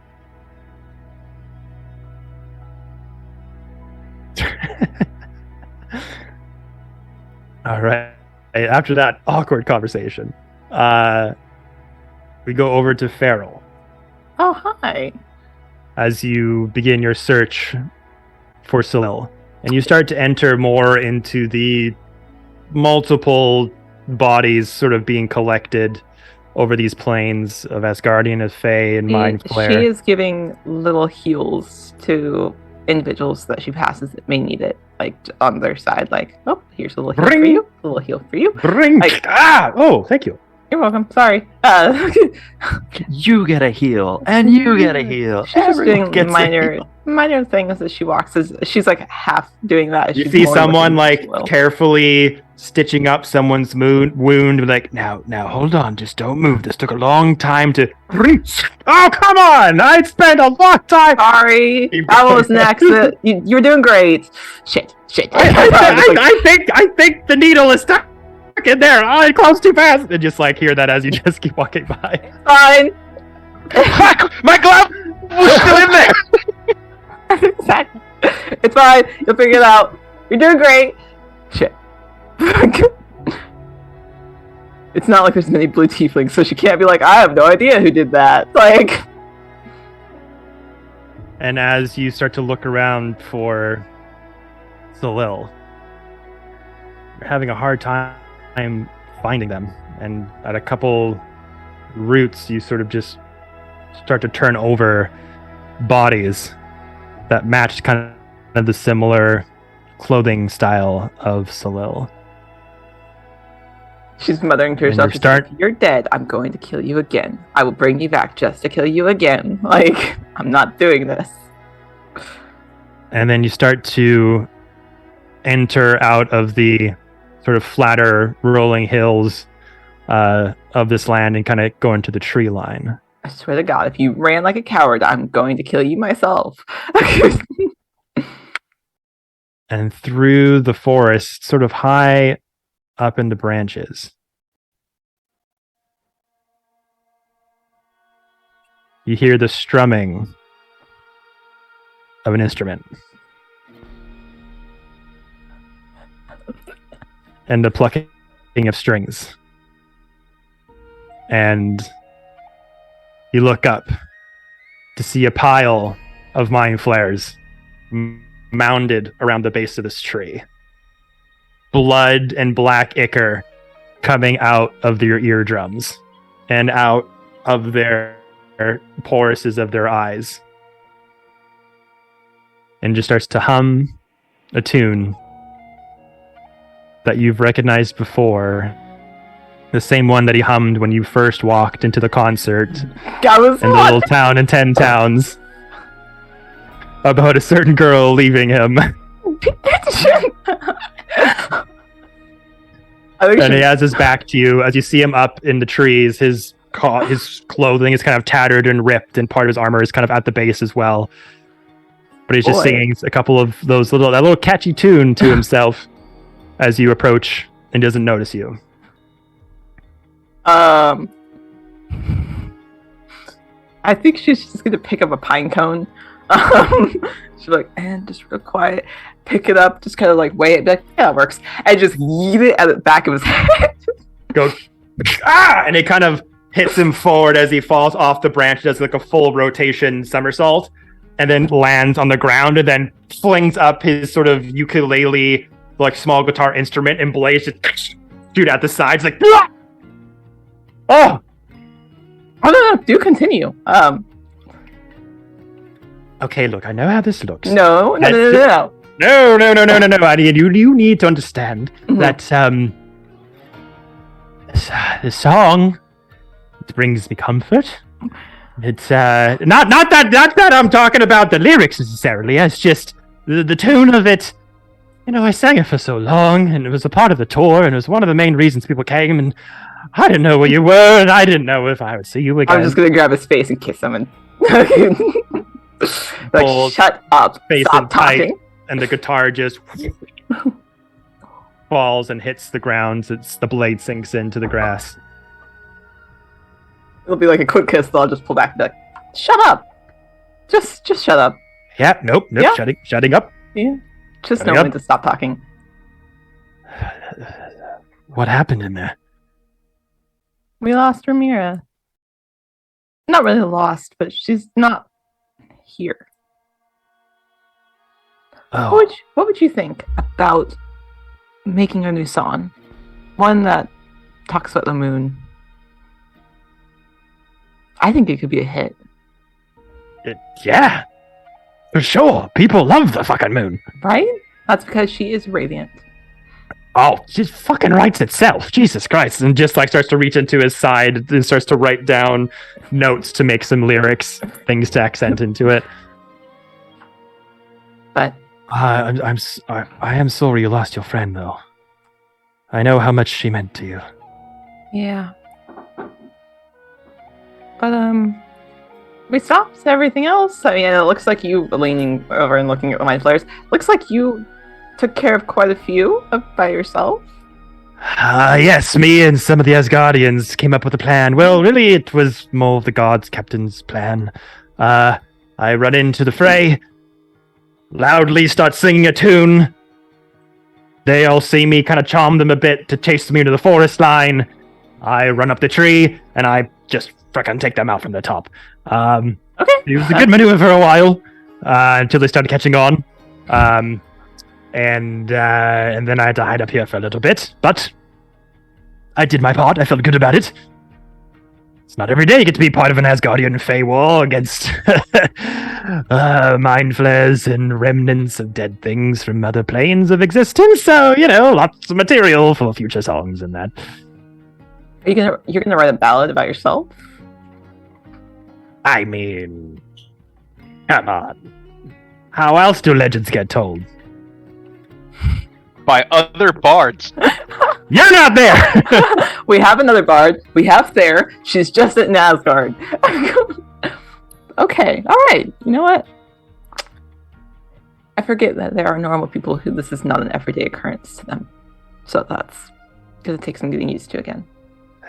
Yes, well, people would pay a lot of pretty penny to see the savior of the realm. Well, we are the savior of the realm. Of course, it's not just about me. It was a group. I don't think you want to try to make that claim. I feel like Fiend will show up at our doorstep with protests.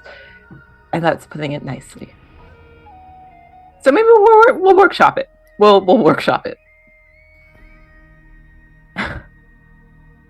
Fair enough. Everyone can have their input, and then we can get the gang back together and maybe do another glorious tour when all this is over and get you back into the fold, doing your old routine. If you want, I mean, I'm sure you've probably got loads more adventuring to do out there.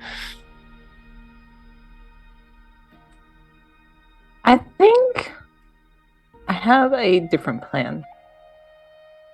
Adventuring sometimes, but it's not going to be like this anymore, I don't think. I mean, Tarek's king of Asgard, and Fiend is practically a god of his own making, which is incredible. I always said that I didn't believe in gods, just powerful people, but Fiend is kind of getting there. I mean, and I don't know about Sir Strange, but I'm sure they'll figure it out. But I think I have some weight behind my name now, and I think a couple of people that Zafe left behind would be very interested in having a new boss. Might take some convincing. I can be very convincing. Yep. Yep. Nope, that's totally true. New organization, new boss. I mean, hell, the world needs to know the tales of the person who became the new leader of the Ruined Saints gang. I think Ruined Saints is kind of fitting still. Still fits. You want to change it? Maybe. What would you call it?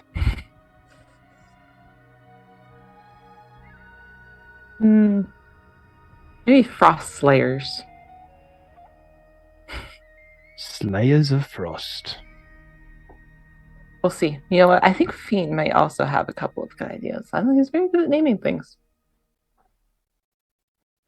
Hey, you stick to the business stuff, hon. I'll just stick to the songs. I'm here if you need me. Or we could just call it the Broken Saints. Combine the old stage name. It's got a Broken bit of a Saints. ring to it. I like that. Broken Saints this. The one who broke the saints is around. Yeah, it's got a bit of a ring Yeah. to it. You do something with that. Yeah. Now, if you're ready, I think that we should probably get back. Yeah, how do we get back, by the way? Well, I've got plane shift. If we need to use that, we'll go back. But she's gonna put out her hand for his. And as Salil sticks out his hand, as your eyes meet and your palms touch, it's there, everyone. We're going to take a break. So we're going to take a quick break, drink the drinks, go to the bathroom, all that fun stuff. And it's real fun in the bathroom. And then we will be I'm sorry, what? It is for me. What? What? Anyway, I gotta do some more awkward segues before this campaign is done. So, Oh my god! we will be right back. 5-7 minutes tops because we've got a lot more closing. That's RP such an to get awkward through. number. 7 minutes tops. 7 Yeah, fuck even numbers. Odd is where it's at. Don't go anywhere. We'll be right back.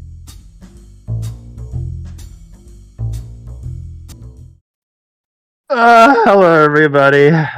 Sorry, we were laughing and crying and all that good stuff behind the scenes.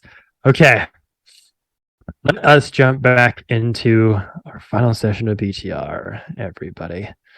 So, when we last left off, the rest of the Frostbreakers were going amongst the plains in front of the Autumn Court City, Mithrandain, as the various guards of Asgard and the Fey Courts were cleaning up the no, not that, people in chat. They were cleaning up the remnants of dead mind flares off the fields. Strange going to talk to the Autumn Court King, Oak Lord. Farrell going to find Salil. And now we go over to Tarek. So, what would you like to do? Oh, so once the body of Gloomwing is taken care of, he will check in with a lot of the officers from the army and stuff like that, and kind of find out numbers in terms of casualties and make sure the bodies are being gathered so they can be taken back to Asgard for proper send-offs. And kind of as he's making his way through the crowds of people, kind of just finding as many people as he can, he's gonna try and look for his family. See if they're here. And the rest of the people that were kind of taken to be sacrifices. So he knows he knows they were with them. Yeah, so as you recall, when all this was going down, there were souls that needed to be siphoned for this ritual to take place as part of some of the Titan relics. Coming here, though, you saw wisps of souls roaming around, but you didn't see your family specifically. And as you look around, you don't see any remnants of them.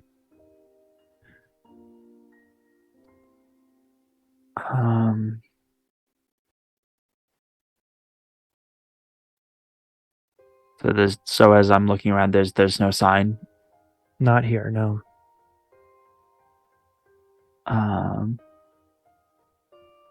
Tarek is gonna cast Ascending. He has a couple of spell slots left, and he's gonna do Ascending to Nakari.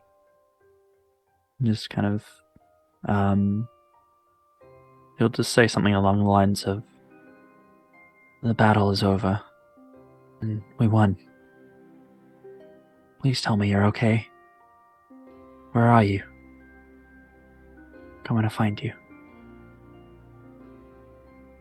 I'll just leave it at that and wait for an answer. Just kind of, as he waits for an answer, he takes a few steps forward after sending the message, but then kind of just comes to a stop in the crowd and just waits. Everyone else is kind of moving around him, going about business, but he just stands and waits, kind of just staring, kind of almost into the middle distance, just waiting. And as you wait for that response, you do get a reply. Simply says 2 words back to you. Look up.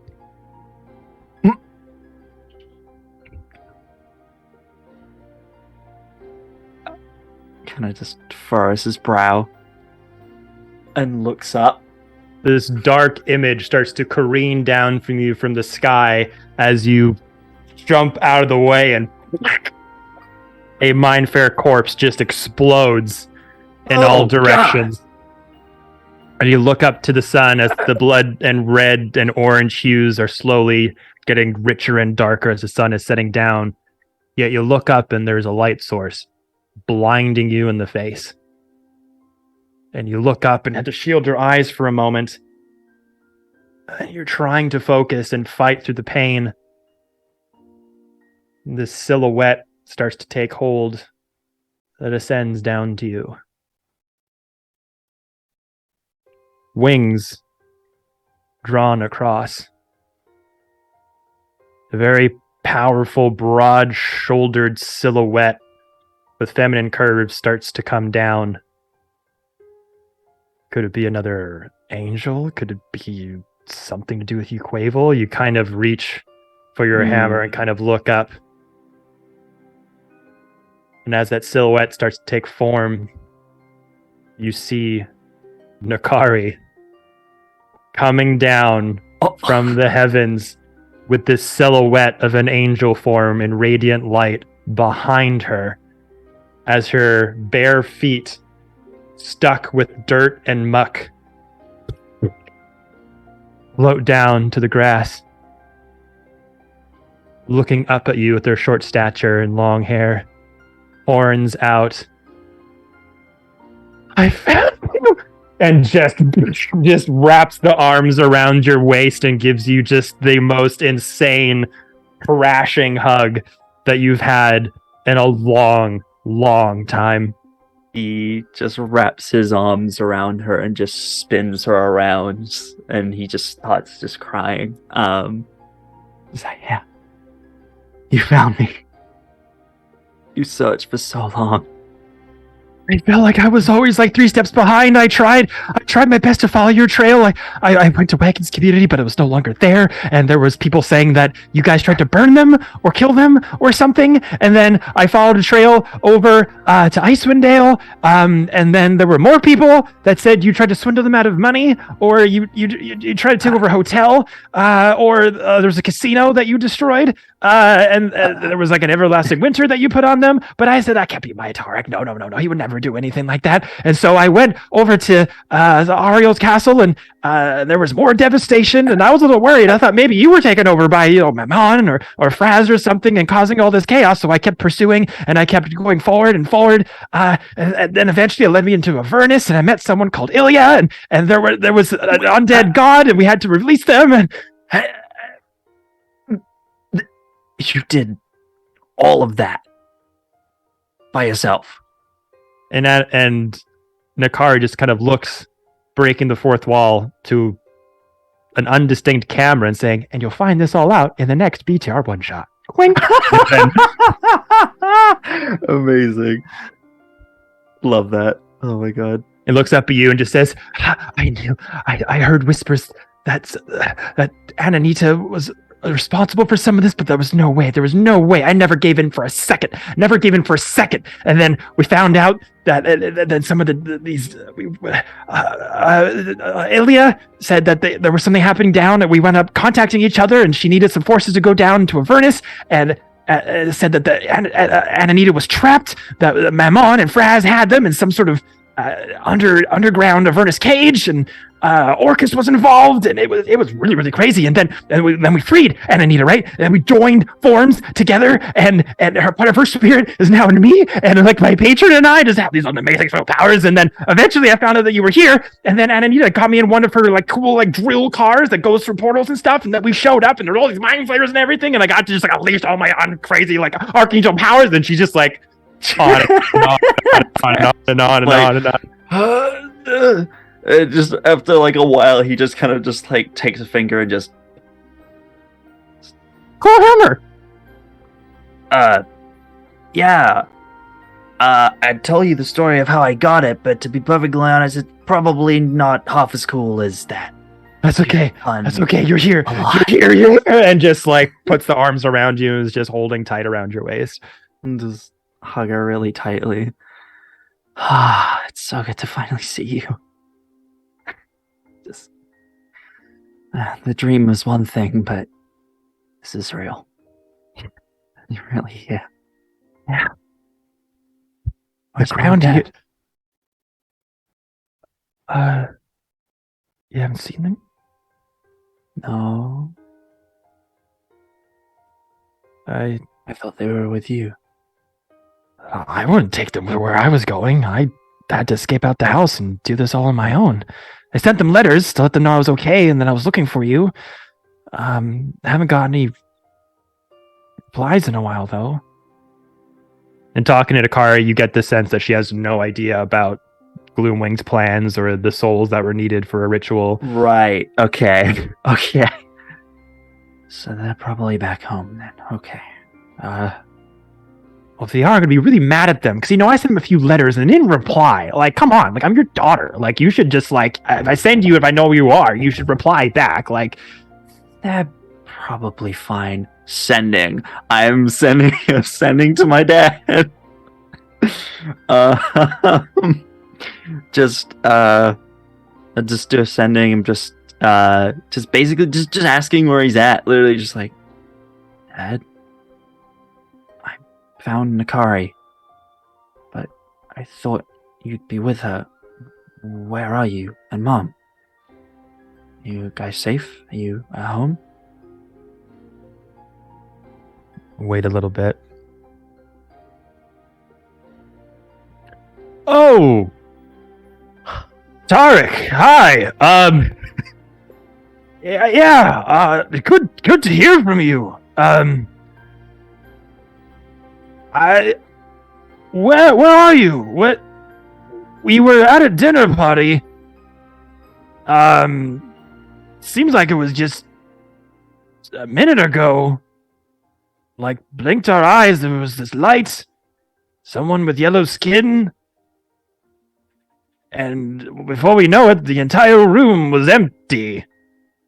And there's some people on the floor. Not really sure what happened. Rich people are weird. That's my dad. Yeah. Rich people are weird. That's my dad. Oh my god, yes. Tarek will just kind of just breathe a sigh of relief and be like, they've had their own adventure. I'm sure they'll tell us about it when we go home. We can go home. Yeah. It's sure. Done. They would love to see you, Tarek. I have a lot to show you guys too. Yeah. We'll save that for not right now, but there's a lot. Oh boy. Hey, did you get hurt? No, it's nothing. I'm Your eye. It What? You got a bit of scarring under your eyelid there. What? It looks bad. You? Do I feel anything? It's kind of one of those things that in the heat of the adrenaline of everything, didn't really notice it. Pointed out to you, you just feel a slight irritation under your eyelid.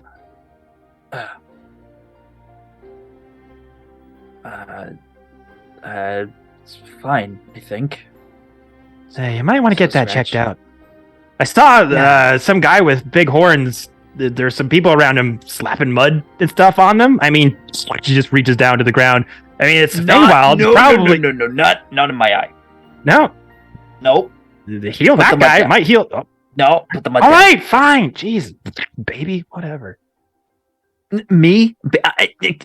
I just went through a big battle to like save the whole universe. What do you mean I'm a baby? Oh yeah, yo, baby. I went through the bowels of hell to fucking save you, but no one wants to talk about me. It's all about Okay. Tarek. Wow. Okay, listen, that was a great achievement, and he just like I'm just like simply like, and then he just starts to say, "Yeah, you're definitely my sister." And this smile. All right. Anything else you'd like to do, Tarek? He'll just kind of he'll just wrap an arm around his sister, and she's like, "You should meet the others. Couldn't have done it without them." And kind of we'll just head off in the direction of my friends and just start introducing her to my fellow Frostbreakers. All right. And, So as yeah, you're that's having me. those chats with your sister, introducing Mhm. her, the camera kind of pans off, and then I went down. It just like goes over to Mr. Fiend. Hey, So while all this is happening, what's Mr. Fiend doing? in the Autumn Court? he has to find Hathawin and his Chewingas. Okay. So you're searching around.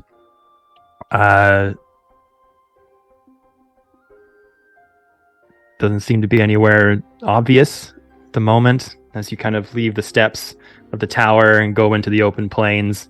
The various bonfires, the smoke rising to the air, the sun setting, the blood red and orange colorations permeating the pink skies.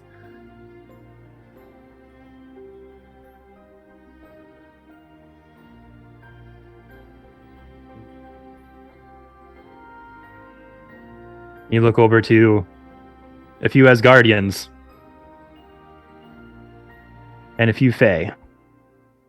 That seems to be a makeshift medic station.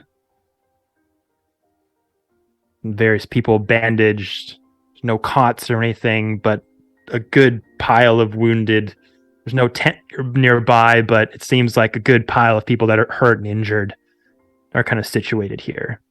Various healers, druids, some of Toon's tribe of mammoths are in here as well, expediting the healing process. And you can feel this warmth sort of coming from the back of your neck as you're searching. And that connection instantly gives you an instinct. So you look behind and see a clump of wounded soldiers being tended to. There's a familiar radiant light in the middle of them. And you kind of wonder if that's Hathawin's light. And then you just hear a couple soldiers off in the distance. Hey, no, get off! No, don't eat that! No, come in, no, don't jump that instrument! No, that's my staff! Don't eat my staff! Boys! And as you sort of make your way over to that crowd of people, you just hear in the background. And you see two little blue tuft balls appear at the back and like wiggle their way between people's legs and start to run towards you as they crawl up your body and just nuzzle into your face and run all around like a bunch of rats. It's good to see you. Where's your sister?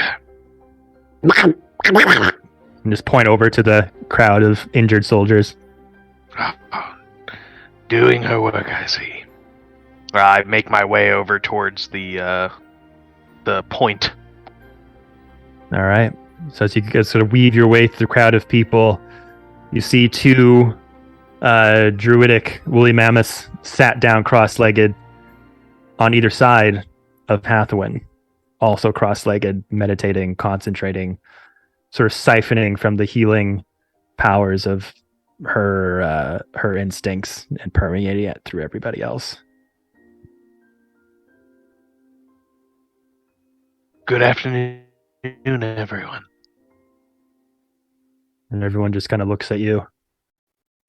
So, you didn't die anyway. You see a very heavily bandaged and wounded Toon. If I live and breathe.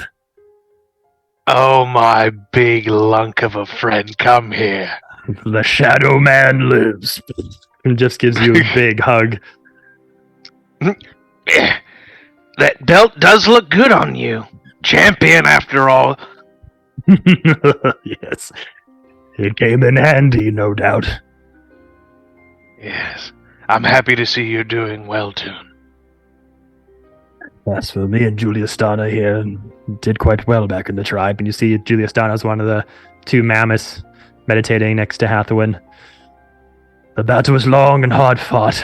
Then some glowing entity came out of the sky, and there was Ilya showed up out of nowhere, and some metal contraption with drills. Multiple people came out, and it was a big turn of the tide. Amazing. I'll have to talk to Ilya again. I saw her working on her craft. Oh, yes?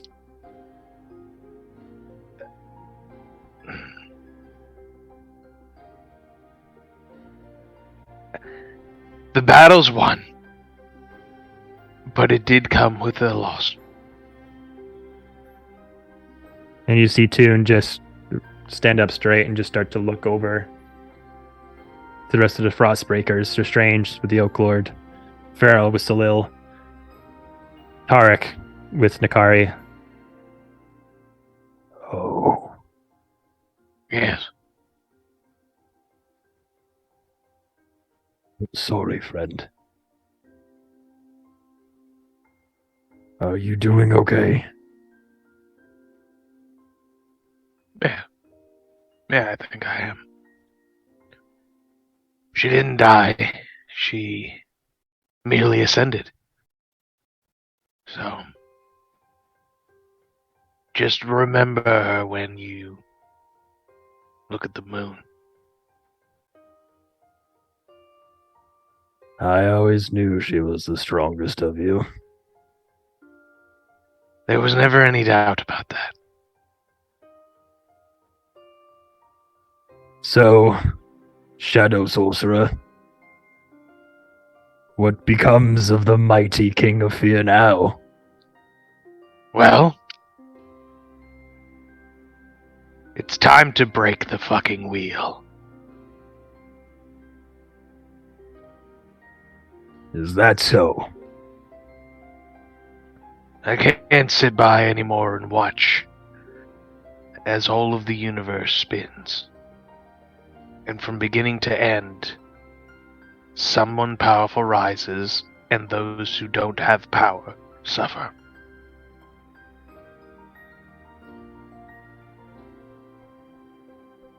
And you're taking it upon yourself to what? Change it for the better. At least start small. Maybe get a little bigger. Little B. It's going to be good for everyone. That's why Hathawin can't stay in the Fae. There shouldn't be any more separation of our worlds. I'm gonna bring a little bit of the Fae with me. Hathawin's light is connected to this world. It's the strongest and greatest resource. Mm-hmm. People will be looking for that resource. Looking to take advantage of it, looking to manipulate it in its own way. I can't wait to see them try. Because while I have a new perspective, I'm still Mr. Fiend. I am not a king. I am not a god. I'm more. And if Hathawin takes root and becomes the new world tree on your plane, once she takes root, she can never leave that spot. She will be a part of that Gaia, a part of that essence of that world forever. Good. She will create a world within a world. One that will need to be protected, guided, entrusted to. Will you come with me? No. Oh. A home for all of your people.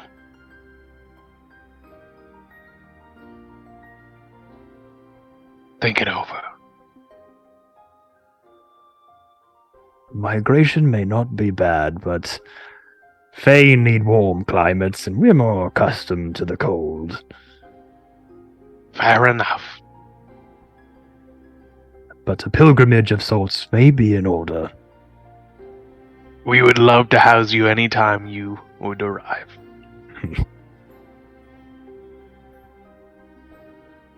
I must attend back to my wounded. Give the Frostbreakers my thanks. You have it always. Thank you, friend, for being here and supporting us.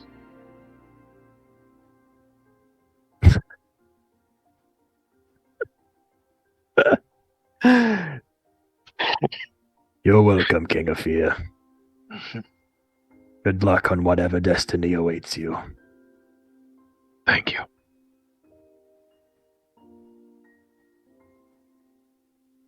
If you ever want a rematch, you know where to find me.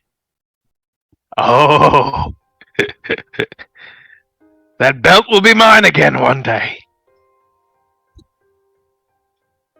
No, it won't.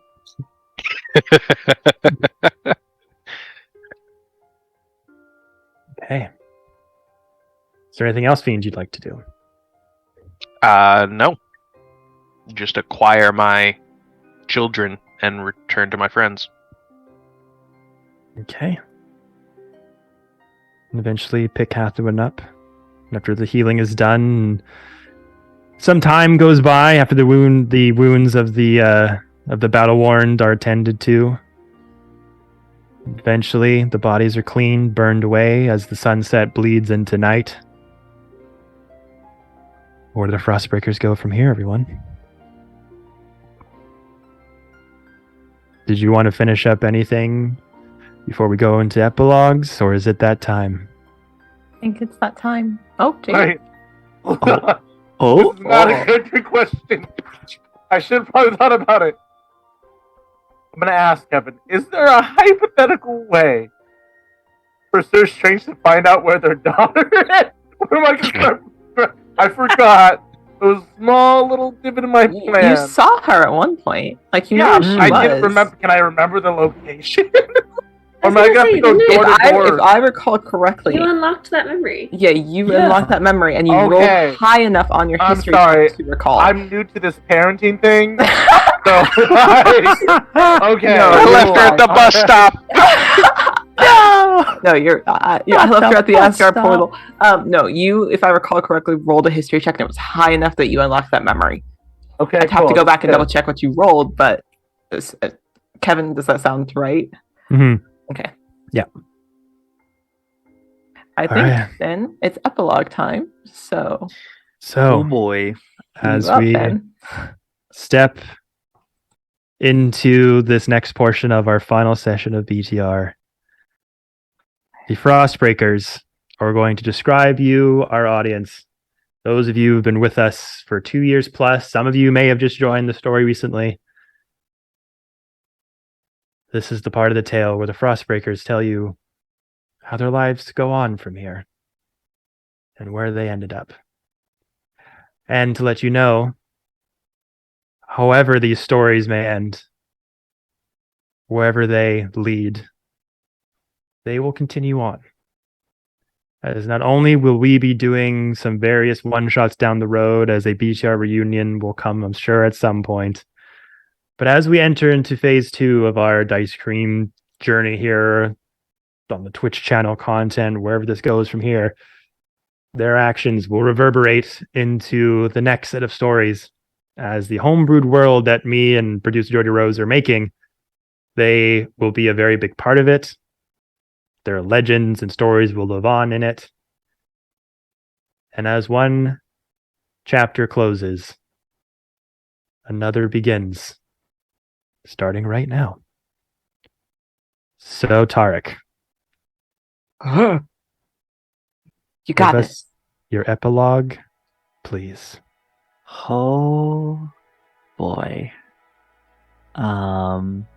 So Tarek meets back up with his family. Goes and sees them on the material plane. Sees his home that he remembers from the vision that he had and then the dream he had as well. Spends some time with his parents. It's a weird feeling for him because they're his family, but he's kind of getting to know them for the first time in a weird way. And he has a very interesting time trying to explain the fact that he's kind of a god now, and also a king of another plane of existence. It's a little bit of an awkward conversation to have around the dinner table, you know. But through a few awkward conversations, he does kind of explain that, and he takes them to visit Asgard.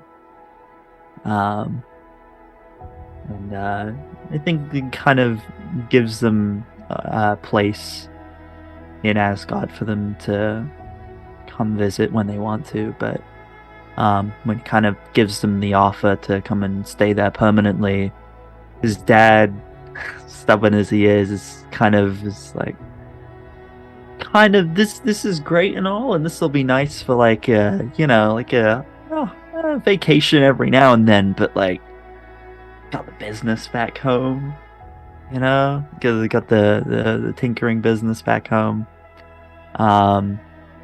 He's very intrigued by all the very cool Asgardian tools they have, so he might borrow a few of them every now and then. But he likes his workshop back home, so you kind of go back and forth between the two.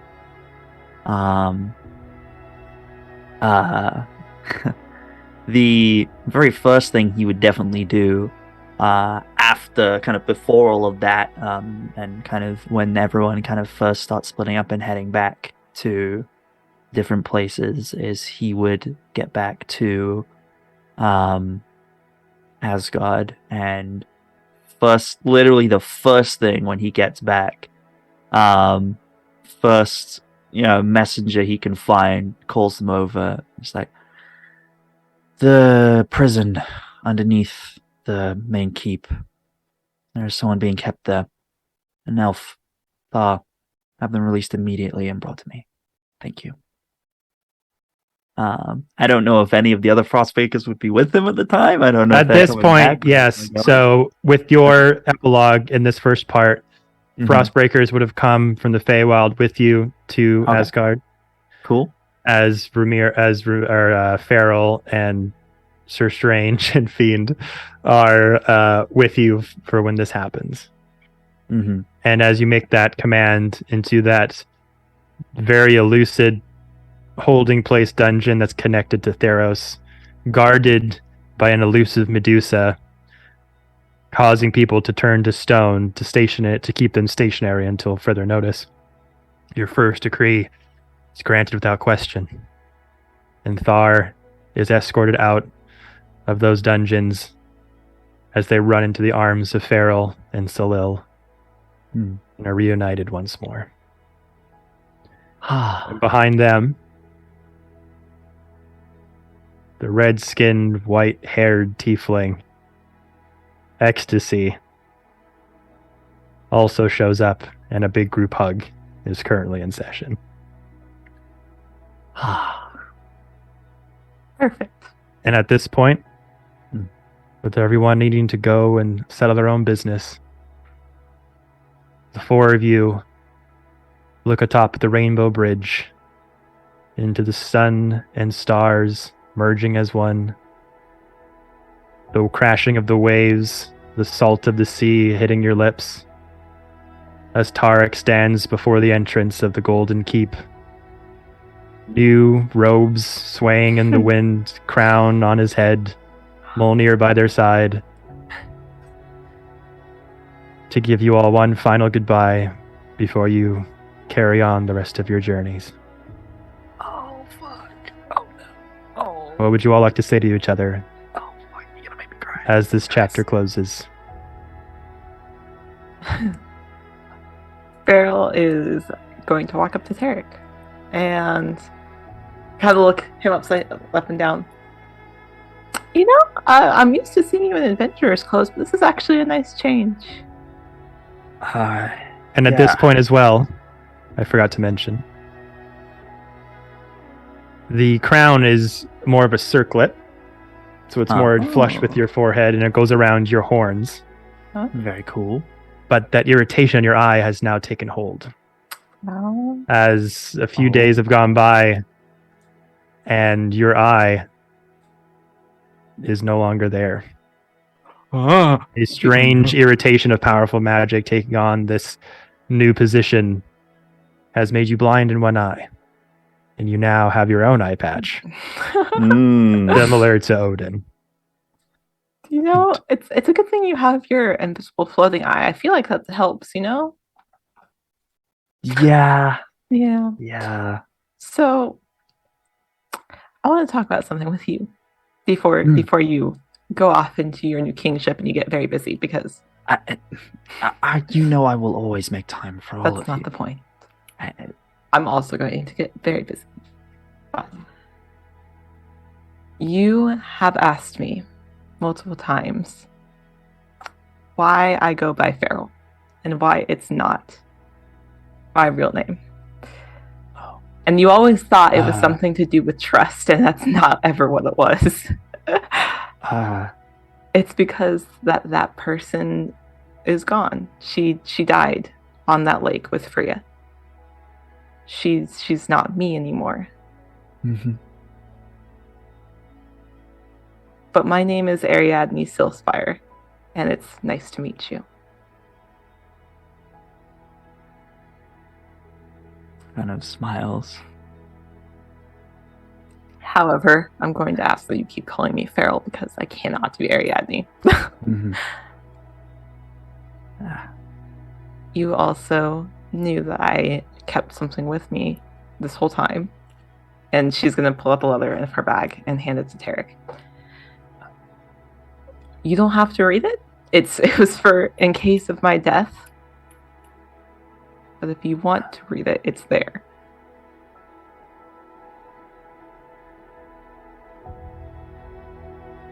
Or I can read it to you.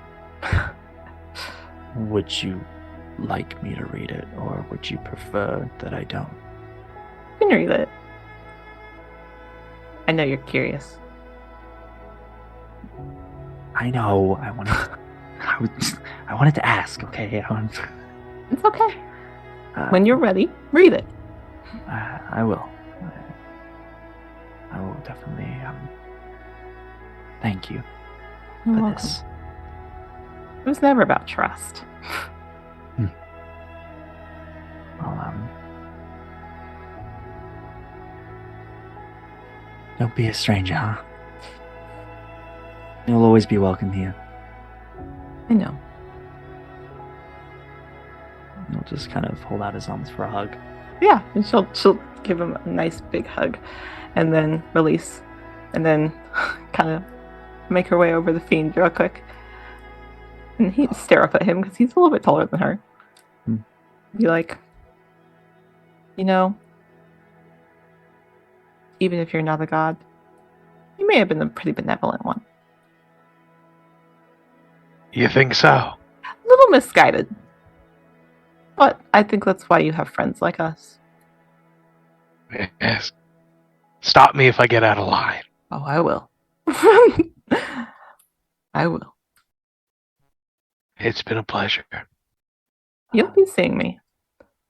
It just might not Good. be for a little while. I mean, you have a paradise to build, don't you? Something to protect us all? I do. I mean... Speaking of that, Strange. Yeah, what? I know everything's been a lot for you lately, but that little cottage that you have the key to, are you going to return there? It's a darling little farmhouse if you want to keep it. Tarek and I decorated. I did most of the decorating, though. I contributed. You I'll have you contributed. know. You A little contributed bit. to the living room. Kind It of. looks great. It's very Yeah. cozy. It's very cozy. Yeah. I tell you all what.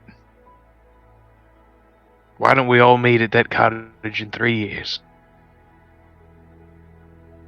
Yeah. Yeah. Yeah, and I'll show you what I've been working on. Oh. Yeah. I think I can do that. 3 years. What's 3 years? It'll be nothing.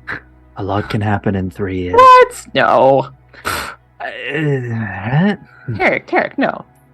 A lot can happen in 3 years. Tell you what, 3 years from today, on the full moon.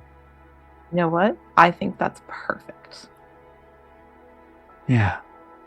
She's just Oh, crying. At the Farrell's mention just of the gonna full hug. moon, like, Farrell's just gonna hug you, and then 3 she'll years time on hug the you. full moon. And then as she's hugging Sir Strange, she'll take a step back and pull from her belt the mace and hold it out to you.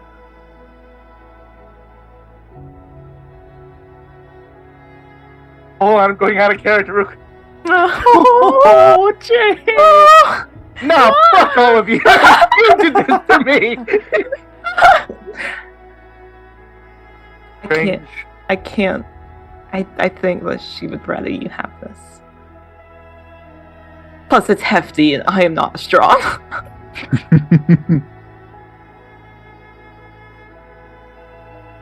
Well, I won't be needing this anymore. And Strange takes out the sword that he's been using.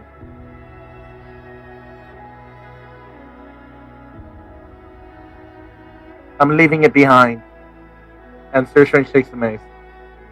The better things, I suppose. Isn't that right?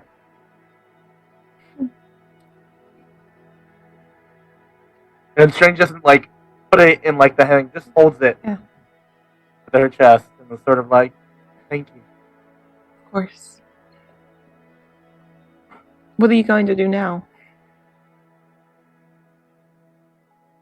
I don't know. I suppose I'll take that advice you gave me. Yeah?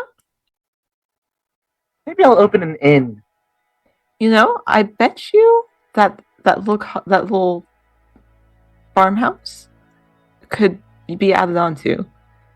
It's 2-story. Like maybe a renovation's in order. Maybe a couple more rooms. Maybe a rosewood tree even. Oh, And then maybe a closet full of kobolds. a closet full of kobolds, yes. That's Or if- oddly specific. Or if Fiend stays over, we can have a closet full of chewingas. But you know, that's fine. You know what? I think that's perfect. Yeah. Just have plenty of food. Okay, Oh, we'll work on that. So 3 years, we'll come by and see what it is then. Yeah. Yeah. That works. We'll meet at this new inn of yours. That sounds perfect. Where you're always welcome and always home.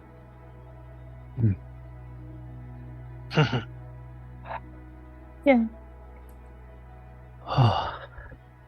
Well. If this is goodbye, then I will see you all in 3 years if I don't see you before. It's not Alright. goodbye. Right. It's just see you later.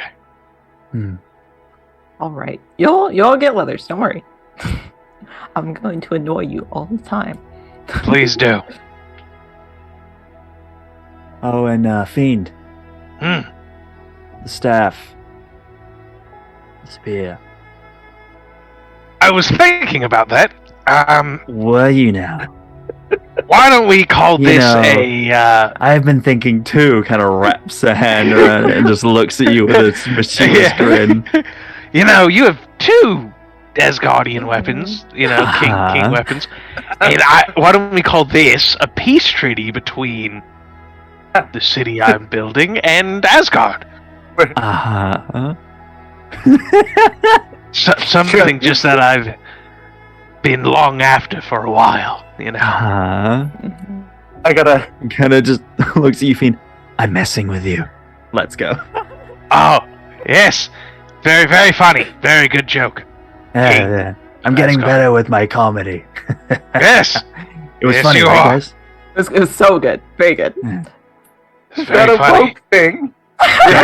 Yes, strange it was. You see, I did it. I did the woke thing, guys. I'm getting there. Let's go. Farrell's going to very quickly give one last hug to everyone.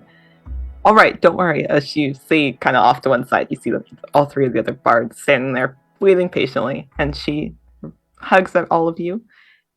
Strange. It's been a pleasure. Pleasure's been all mine. Hey, Farrell. Ramira and I sort of talked in the past, and when I met you, I didn't make the best sort of comment towards you. When I told you to calm down, I remember. for not killing me. Yeah, I remember. Not killing you was one of the best decisions I have ever made. Oh no, and I absolutely deserved it too. You did, and I'm glad I didn't. You guys would see a couple of like Tarek's like advisors that are watching will just go, oh. When Strange stuff, I was like, oh. I'm glad to have known you. I'm glad still to know you. know you. And I'll see you in 3 years, if not sooner. Yeah. Don't do anything that well, never mind. Oh, I make no promises. So I'm glad. we all know I'm a liar. And then she runs off to the bar. Fiend walks up to Tarek and pokes the crown. And just goes, No, you can't have that. I always knew you had it in you. From the moment that I put you in charge of the caravan in Wagon's community. You're a born leader, Tarek. That means a lot, Fiend. And I look forward to a long and healthy relationship between our two kingdoms? Something like that. Something like that, yeah. Whatever Keep an you're eye. building. Keep an eye on your gods. What? What is that supposed to mean? Fiend kind of just he walks past Sir Strange and goes, I'll see you soon, buddy. And then fades into shadows. No.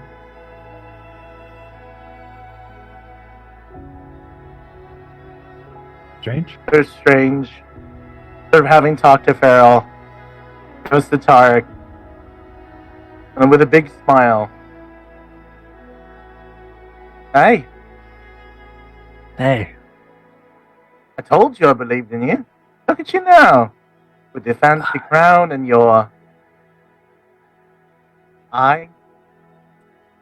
yeah, didn't know this would come with the territory. Gonna try some magical healing things, but I don't know if that's gonna work. Oh, you look cool with an eye patch.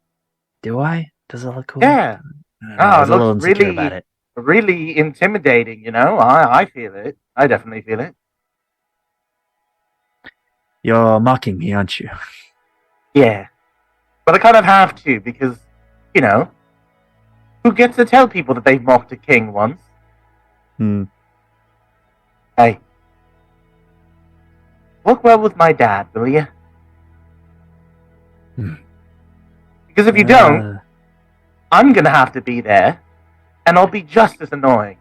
Don't worry. I've already arranged some meetings. I should be meeting with someone later today to discuss a few times and get things started.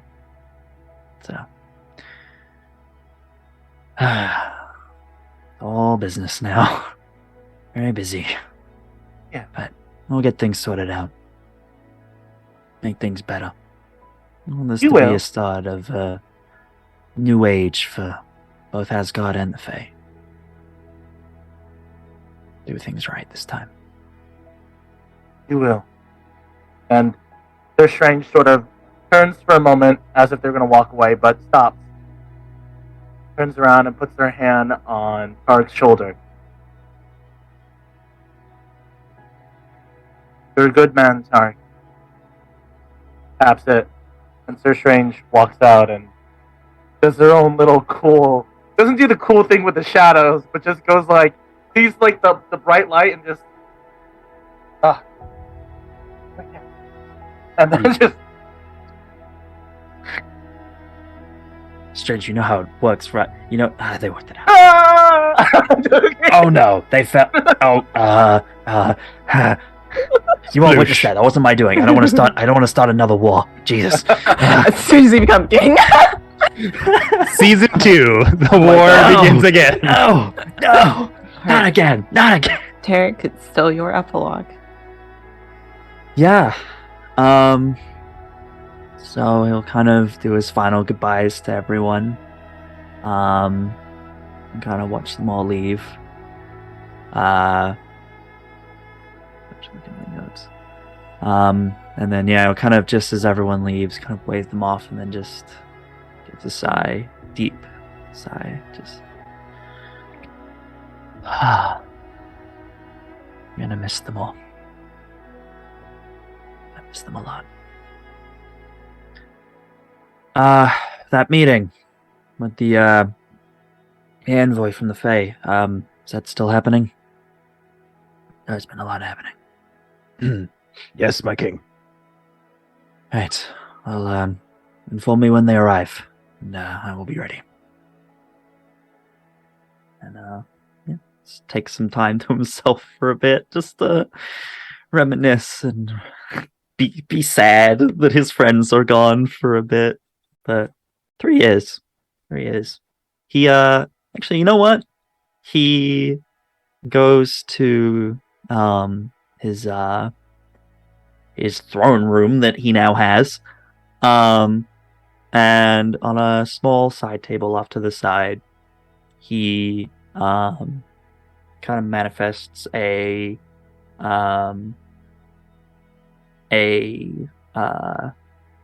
what's it called? Leather opener? No letter opener. No, not that. That is something he will get to though. But he will first manifest. I forget what they're called. The things with like the sand in them. The timers with sand in them. The fuck are they called? Hourglass. Hourglass. That's the one. Very cute. Sand holder. The word was escaping my. The word was escaping my mind. I'm a king now. I can name it whatever I want. They hold sand. It has the body of Nicki Minaj. You better hurry up, mister. Yes, he will. He'll manifest one, and he will just turn it over, and the sand will run out in exactly 3 years. All right. Just leaves it on the side, and then he will manifest a letter opener, and All right. and we'll have a read. Do you want me to read it to you? If you would like to read it, yeah. I know you sent it to me, but I sent it to you to have, but I'll read it to you. So, dyslexic words will mess things up. I know. So in her handwriting, and it is written in different handwriting than my own. If you open it, you see Frostbreakers scrawled across the top. Frostbreakers, I can only surmise that your reading of this letter means that I'm sure whatever reason you have for reading this cannot be a favorable one, but she was wrong. I'm taking the time I have to make sure that you all understand the level of appreciation I have for you. Being someone who has been running from things since a very young age and who honestly believed I would die young without being missed, thank you for the opportunity to be better than I was, to help people, to do something good, and to learn how to trust again. For all my bad, my issues, and all the things I've done, the best thing was being a part of knowing you all. Your stories, your laughs, and your shared heartaches have become something I will forever cherish, no matter whose dominion I fall into at the end of this life. I ask that you all shed a tear, find comfort in each other, and then pick up your arms and move on. Do your best, know that it's going to be okay, and remember how much I love you, my chosen family. Yours truly, Farrell, Lilith, Ariadne. Oh, cry. It's been written for a year and a half. Yep. Yeah. He reads that and smiles, and then from his one good eye, a single tear, brushes it away. Well, to business then. And he will kind of, for the rest of that day, kind of waiting for this meeting, will kind of just do general kingly things, sorting things out around the kingdom, making sure things are being sorted out. Is also setting up meetings with the wild folk and making sure that things are settled with them as well after what happened. But yeah, he kind of just does all of that until the envoy arrives. Yeah. Well, you have those various meetings and kind of bring some order and balance back to the realm of Asgard and its people. Eventually, you figure out what to do with Gloomwing after a couple of trials are held for their actions in accordance with some of the members of the upper planes that the Asgardians have connections to. And you wind up sending him down into that Theros prison, turning him to stone for all eternity so that his actions can never again be repeated. That if there's anyone of a cult or anything, they'll not only have to go through the kingdom of Asgard, they'll have to go through you, they'll have to go into the maze dungeon of this Theros demiplane and deal with the incredibly powerful, insane Medusa that is a CR30 that I invented just for that encounter. Oh boy! No. None of that, please. Yeah. I think. What have I got next? We have other epilogues. Yeah. So, I'm reading over my notes. What did I do next? He. Actually, you know what? Yeah, no. That's for now. For now, that's where I'm gonna leave it because we meet again in 3 years' time. So I'm gonna leave the rest for then because there's some other stuff happens, but I'm gonna leave that for when 3 years go by, and I will hand it off to someone else. Okay. Why don't we take it over? I was gonna say take it over to Rhaenyra. Rhaenyra spends a lot of time getting her bearings and catching up with her mom and her dad and acclimating to a plane that's not her own. And it takes a few years, probably more than 3, but she starts to build things for herself. And in between the time that she disappears and the time that she overhears this meeting happening on a full moon, you find little things whenever you feel like you need her most. Little marshmallows, usually bunny-shaped, in the absolute worst places you could expect them. In your pockets, in your shoes, just the worst. But every time you see it, You have that funny feeling that she's there. And sometimes, when you're really lonely and you're really sad and you really needed something, you would feel a rush of wind, a mischievous giggle. Maybe coins leaving your pocket, you're not sure. But eventually you start to hear rumors about a little moon goddess, a new one who hadn't been heard before. Maybe it was Saloon, a rebirth. Maybe it was somebody else, but she was a special one showing up specifically for orphans, specifically for things that weren't wanted. And she'd always pick them up by reaching out a hand and saying, "Hello, friends of the Frostbreakers," and taking them away with her to be loved and taken care of and trained should they choose it.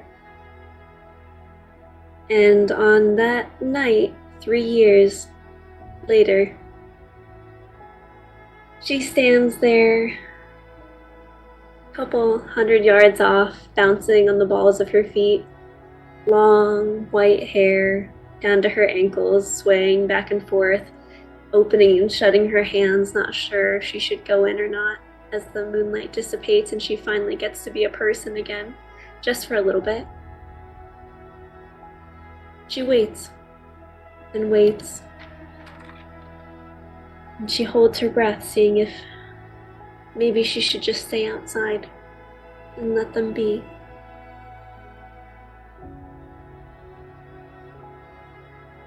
But imagine, I think I know who you're standing outside of. Mm-hmm. As you're standing out there, this probably doesn't look like the same old cottage as it was before. No, A not at massive all. remodel was done. A massive remodel that would almost make sense in a strange person's head. There are different objects standing up on each other, different foundations. Like, how is this structurally correct? 3 floors, there might be a 4th floor. Everything just looks wrong. It feels so home. The door just slowly opens. You hear a voice. "You're late." And Sir Strange steps out. A little bit more older than when you last saw them. It's almost like they're beginning to age a bit more, having the events have happened with the Frostbreakers. A little gray. The scars look a bit more fresh and less healed these days, but still very much alive. Strange sets out. Little bit of a limp to their step. They stop about 5 feet away from you, just sort of.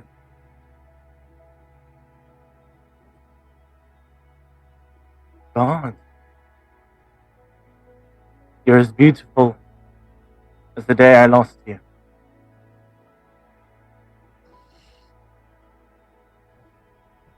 And you as well spoken as the day I last kissed you.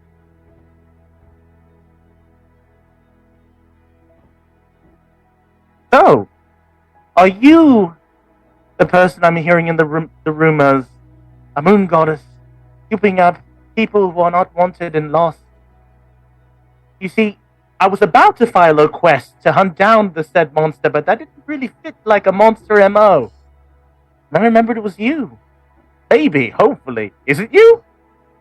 I've Sir been Strange. called many things, says Strange.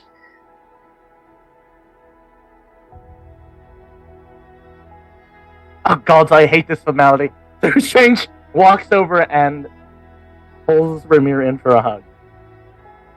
And at first you feel her tense up and not sure what to do.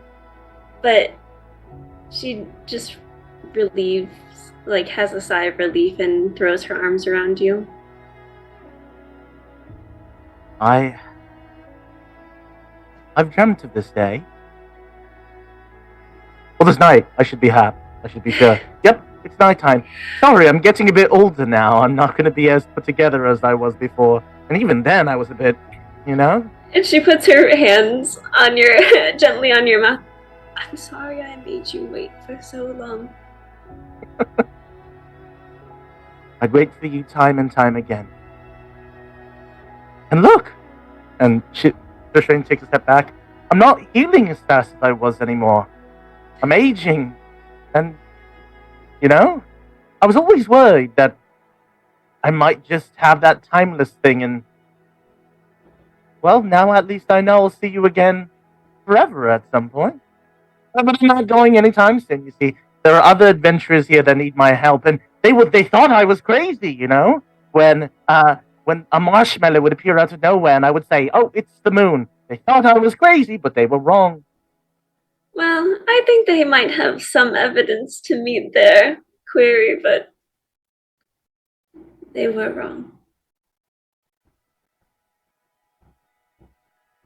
Hey, Ramira? Do I still call you Ramira, or do I say the moon goddess, or Milady, or McQueen? You know, I don't know. It's been so long. Strange. I think Ramira will be just fine.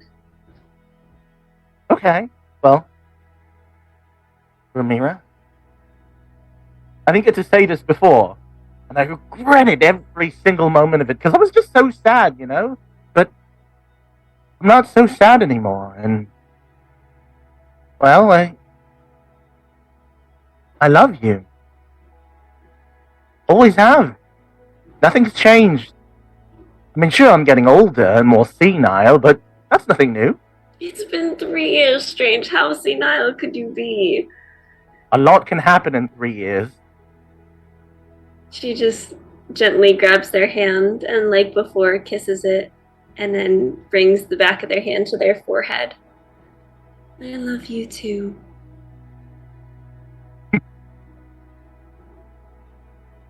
Say, I'm pretty sure we're gonna have some guests soon, and I didn't take into consideration how much time I'd spend putting stuff together. I know you're back from the moon and everything. You haven't done any prep. Let's go inside. Are you crazy? And so Strange, like, happily takes her in, and as soon as she opens the door, you're greeted by the sight of many adventurers just sitting down and just having, like, meals. And they're all just, like, looking at you and the innkeeper, and Sir Strange, before we do our little cooking thing and prepping, Sir Strange yells out, I told you! I did! Eat shit! I don't know what they're talking about. I've just met this individual. And she keeps going in. She turns into her human self and puts on an apron. And they cook together and they wait for the rest of the Frostbreakers to come. But I think little spreads of the moon goddess go around, and she eventually tells everyone the truth that she knows of a moon goddess. Not that it's herself, but she is a patroness of this individual, and she tells them all of the stories and the tropes and how you two can serve. And she doesn't tell them her name is Ramira, is the moon goddess, but she calls the moon goddess Rami as a shortened version, and that she, of course, named herself Ramira as an ode to her queen, and continues to spread anything she can. I'm gonna add a little something. At any point, even before we do our conversation with the Frostbreakers, but anytime between Ramira and Strange, we're talking about the Frostbreakers with the adventurers. If Ramira's paying attention, every time something's brought up with the Frostbreakers or a story, Sir Strange doesn't remember. Or doesn't remember as good as it was before. Like, Mr. Fiend, right, yes! Fiend! Yeah, he was... Oh. A feral! No. And that would happen. And she just pats them on the hand. This was quite some time ago now. Yeah. And then Tarek, was he tall? He was tall. He was. Proceed. And she kind of would jot down some things for Strange and give them like little post-it notes to remember people by, essentially, and puts it in one of their journals that they were teaching them how to speak Sylvan in long ago. And I think that's where we wide pan out for Ramira to the next person, which I think is Fiend. That is correct. So, Fiend, how does this look for the King of Fear at this point? Well, Loki's still out there. And unfortunately, he can't be left. So, Fiend begins the end by sneaking up on the god of trickery. And Kevin, you can roleplay this if you'd like with me. Okay. Just, Ah! hello there. What the fuck are you doing? You know, once upon a time you told me I was going to have to pick between my friends or the World Tree, who has become like a daughter to me. Loki just cocks his head. I didn't have to do either, but you told me that I could take your powers if I didn't believe you right then and there. And I know you don't remember this due to an unfortunate wish spell that took my best friend from me. But I'm here to take those powers because you can't be left alone. You're too dangerous. Because you're me.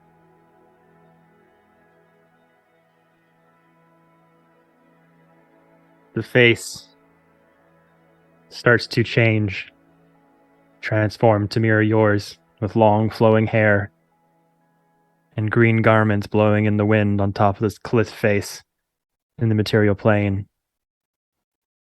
Don't be scared. Raging seas and waters down below. How the fuck did you know that? You told me. But you Did I can't know? remember. It must have been for a good reason. Listen, Fiend. You've been through enough pain. I'm going to make it better.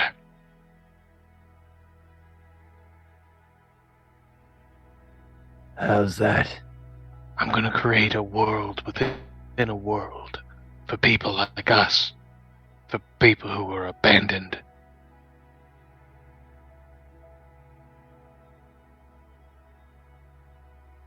How are you going to accomplish this? Well, he pulls out the necro sword. I have the ability to make sure no being as powerful as a god or as weak as a mouse can inflict that type of pain on mortals again. And with your powers, I will be able to do it for much longer than this lifetime would allow me.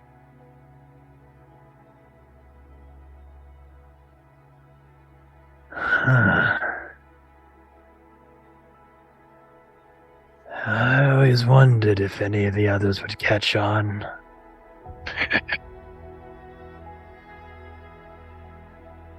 It's time.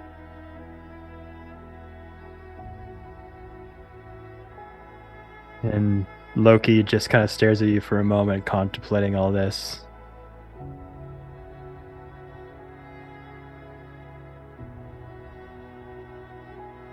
Walks past you with the hand out. Goes to the edge of the cliff face with the roaring sea clashing against the rocks. Sits down. Legs dangling over the empty air.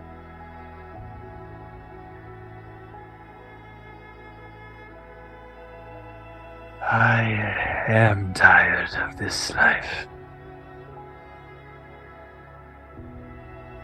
The infinity of it all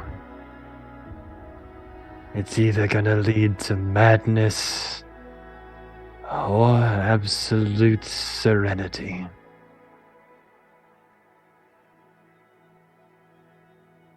If we are to become one,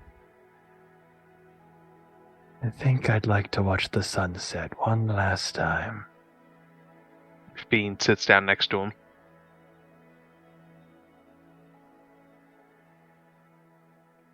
Sounds like a plan.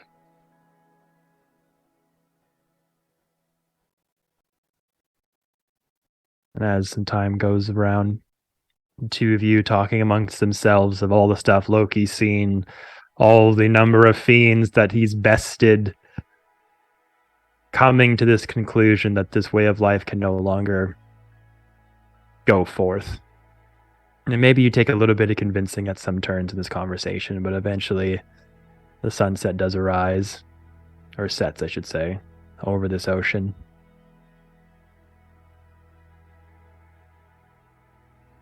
So, You know- well, yes? I watched a sunset quite like this once upon a time. If only we had some tea. Got a trickery, just flicks the hand, a tea set. I think this was the one he described that one time. Cheers, mate. Clink. I'd like to say you did a wonderful job. Job doing what? You may be the second best fiend that's ever existed.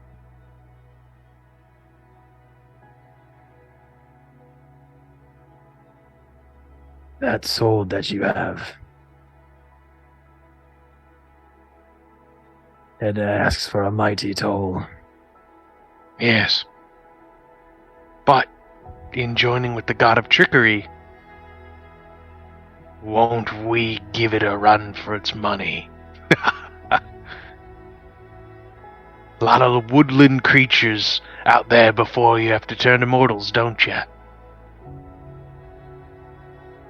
So you're saying there's an infinite plane in that sword, with the god of symbiotes, and I get to spend an eternity fucking around with him? Yes. Saving his corruption of you? Yes. That does sound fun. Doesn't it just sound like us?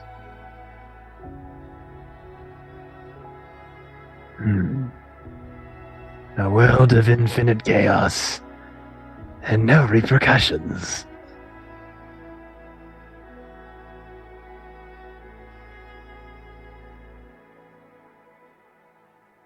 Let's go. As Fiend absorbs Loki.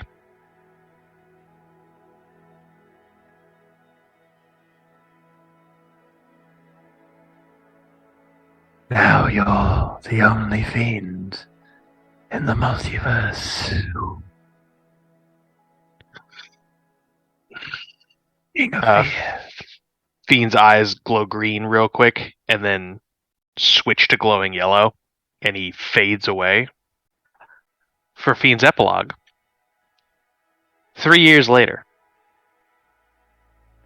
we join a young group of beaten adventurers, broken and bloody. The group finds themselves in a clearing, top of a hillside, searching for a place to rest. They lay eyes upon a gorgeous city with high walls. They feel as though they're in a world separate from what they've just exited. As they make their way to the gate, 2 guards halt them. They have noticeable black and purple horns piercing their hoods. They are tieflings.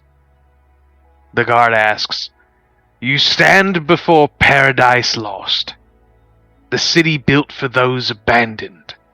How have you come to find this place?"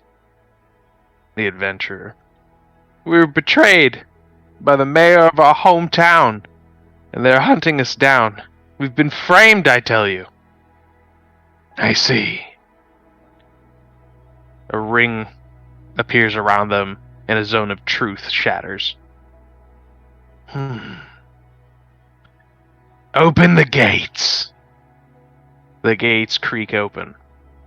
As the adventuring party continues inside, they see an old man with long, wiry gray hair and a big beard, but it's all more combed and styled than you remember it. Tattoos. It has a clipboard. It's Fiend's father. Welcome to Paradise Lost. This city is different from all the rest. As you look around, we are in our day of rest. And when the party looks around, they notice every stall, every job is being manned by Mr. Fiend. Mr. Fiend has dictated that today, of all days, once a week, the people get to rest, and he will do their labors. But if you join the city and stay here, you are required to work. We do 4-day work weeks and 3 days off. The third day is the day of rest, and you may ask Fiend for something. His citadel lies atop that hillside, where a giant tree grows out of a castle. The adventurers, are brought to tears by just the warmth of the area, and as they make their way to the hillside, the castle, a fiend is sitting on a throne with the spear in hand, Gungnir. They begin to ask him about this place as it fades away. And the real fiend is probably right down the road, where he decided to build his city a mile away from the inn. And he knocks at the door.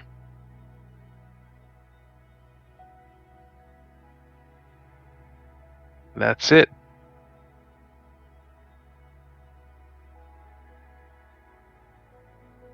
And with that, is there anything else anyone wanted to enact and say? Or are we going to meet back 3 years later? I will say when he knocks, I feel like she would be there already. And she would throw open the door and isn't looking just yet, but she's like, no, I'm serious. And then one time, and she's just telling, she's like, no, because Strange is a liar, and that...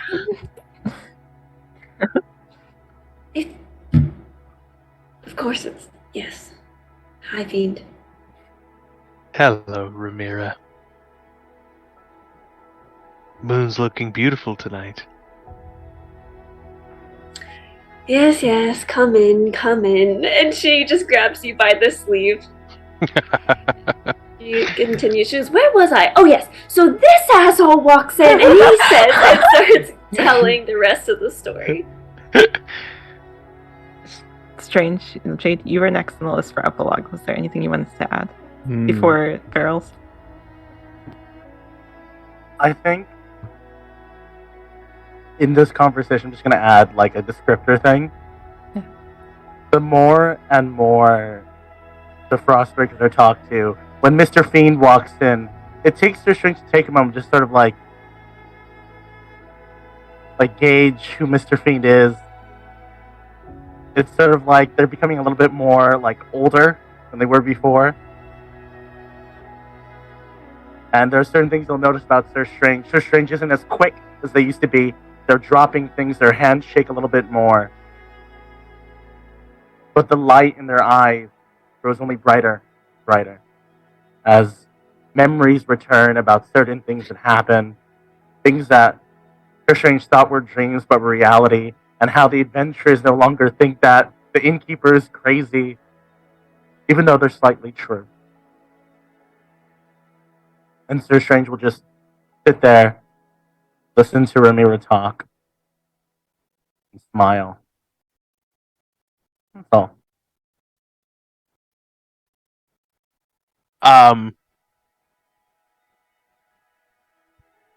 In my inventory, I just noticed something. I sit down at the bar. It's good to see you again, Strange. He puts down your journal.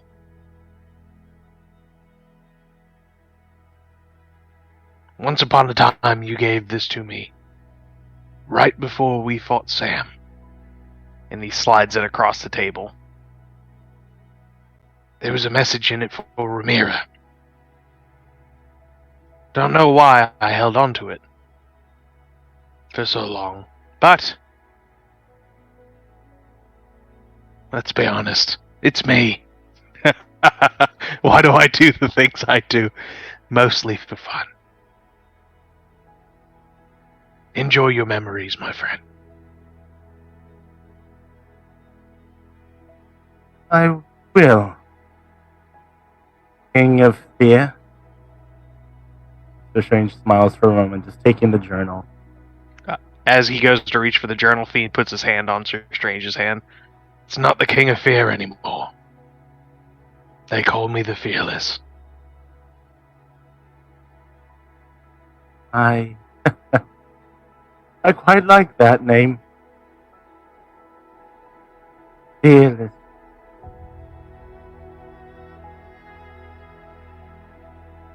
Mr. Fiend, right. Right, yeah, it does sound like a fitting name to Mr. Fiend.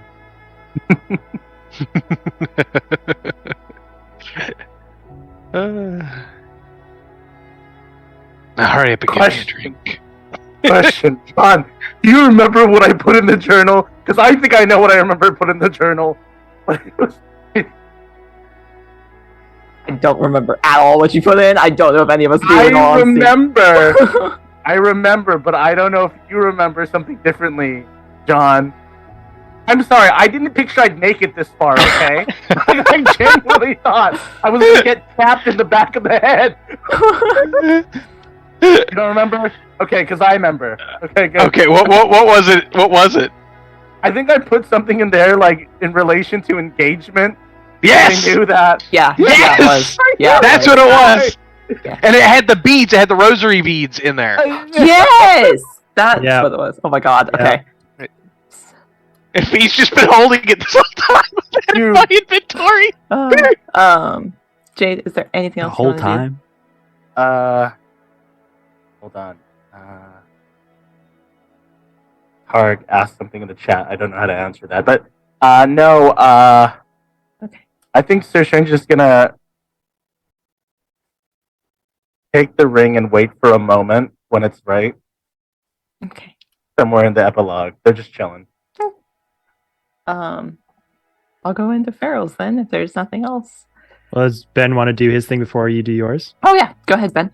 Oh, just with like, I wasn't sure if we were doing like a roundup of everyone and then doing the I will meetup after have 3 to go years. last. So. I will have to go to the very end. Okay. So. This epilogue's going to close with Farrell. So anything Okay, you want to do cool. before they go. Yeah. Sure. Yeah. Oh, Just with everyone meeting up at the inn. Night becomes day for a moment as you all hear a loud rumble of thunder outside as as Tarek arrives from Asgard. And then he opens the door to enter the inn. But he is not alone. As he steps in, he is accompanied by a young wood elven woman, and also between the two of them, a young green tiefling. I'm an uncle! Yeah, you are. Yeah, you are. So yeah, he would look around to you all. And just like, my friends, 3 years has felt like a long time and no time at all. Ramira shoves through the crowd of people. She's like, get out of my way! Get out of my way! Oh my Ramira? goodness! Hello, Zarek! And she just like runs the whole, I don't care, I love you, I don't care about you. Who is this? And she just starts like, I'm Ramira. And she just goes in and she's like, you are the cutest thing I've ever seen. Oh my god, Zarek! That's like, she just launches into it. This is my wife, Soline. Hello, so and nice to meet you. This is my daughter Aurelia. You're so cute. Hang on, I have to find something. And she's gonna like make a puff of moon cloud into a bunny that hops around for the kid to play with. It will dissipate in like hours, but don't worry. I'm sure I'll get another one. She'll be fine. And yeah, so he's thought he'd bring those 2 along for the meetup. That's Dad. That's so cute. But yeah, I just wanted to add that little thing in there. It's perfect. Good to see you again, God of Thunder. Good to see you again. King of Fear, Fiend, what are you going by these days? They I'm call very me intrigued to see. They call this me the town. Fearless. But Fearless. now that most of us are here, you won't have to worry about Loki ever again.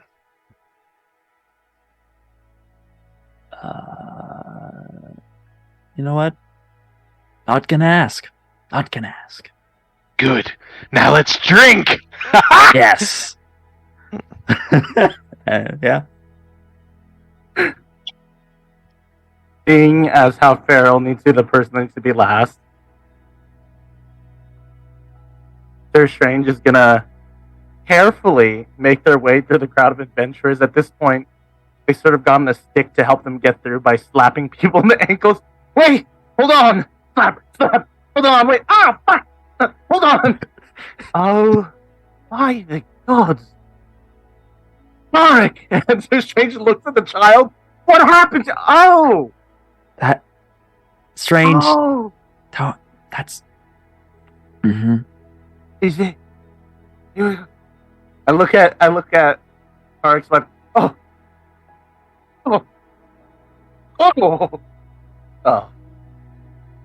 Wow. And you'll Strange, notice are you that okay? you'll notice that Strange has gotten visibly older, because of the rest of the party are tieflings, gods.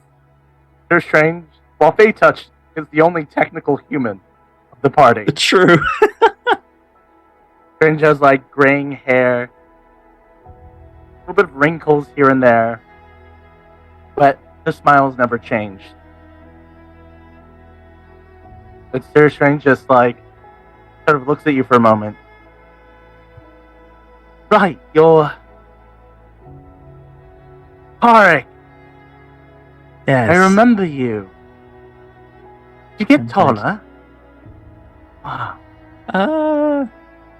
Maybe a little bit. But it's good to see you again, friend. Wait, you got... Did I get meh? And Sir Yeah. Strange opens the journal and removes the little twine ring they had made a long time ago. In the case, the reason why they handed the journal to Fiend was that they didn't want to forget, and they also didn't want to forget what they planned to do at the end of their adventures. Hey, Ramira. And she's in the middle, and she's like, and then they stabbed him. And I was like, you can't stab. Yes? I'm not scared anymore. I'm gonna... Well, I am. Wait. No. Hold on. Wait. Nah. Ramira and Sir Strange just sort of like carefully makes their way over to Ramira. Yes, my love. Oh, I'd better ask now, since I'm only going to see you again in another 3 years. Sir Strange gets on one knee.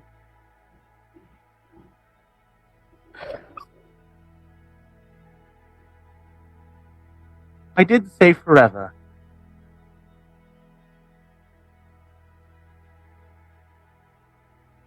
Would you do a humble, and the adventurers say, humble, shut up! A frail old innkeeper a service and marry me? I mean, you don't need to think about it now. We can talk about it again in 3 years, but, you know, it's just like, and all the adventurers just like, whoa. It's like... She kisses their hand. Forever is an awfully long time with the moon, young prince. But if you'll have me, I will. The Strange puts on the little twine ring that they had made for Amira. I think in the 6th or 7th session when they were on that boat full of cannibals. Yeah. Yeah. Oh my God. And they slide it on. And they struggle for a moment to get up, but they manage to, and they give Amira a hug. Fiend snaps, and the entire inside of the inn is decorated like a wedding. And Revere is now in a wedding dress, and Sir Strange is now in a in you know the garbs of a husband. Groom bride. There you go. Groom and bride. Thank you. I couldn't. It's so gay in here. I do believe that Tarek can perform the matrimony. You can. You're a king. Can. You're right. I'm sorry, out of character. Can you imagine the adventurers losing their fucking They're all sober now. What the fuck? What is he serving us? This is a fucking wedding now. Jesus Christ. Whoa. 3 gods walk into a bar. 3 gods walk into a bar. Yeah. It'd be One like of them that, has you know? roots. That's why it's so popular. Crazy shit like this happens there. The chat said the chat is the adventurers going crazy. So the There chat you is go. our adventurers. Yeah. This There is you an go. include. This is where you were This is your part of the active story. moment. You guys are This is the the moment. adventurers.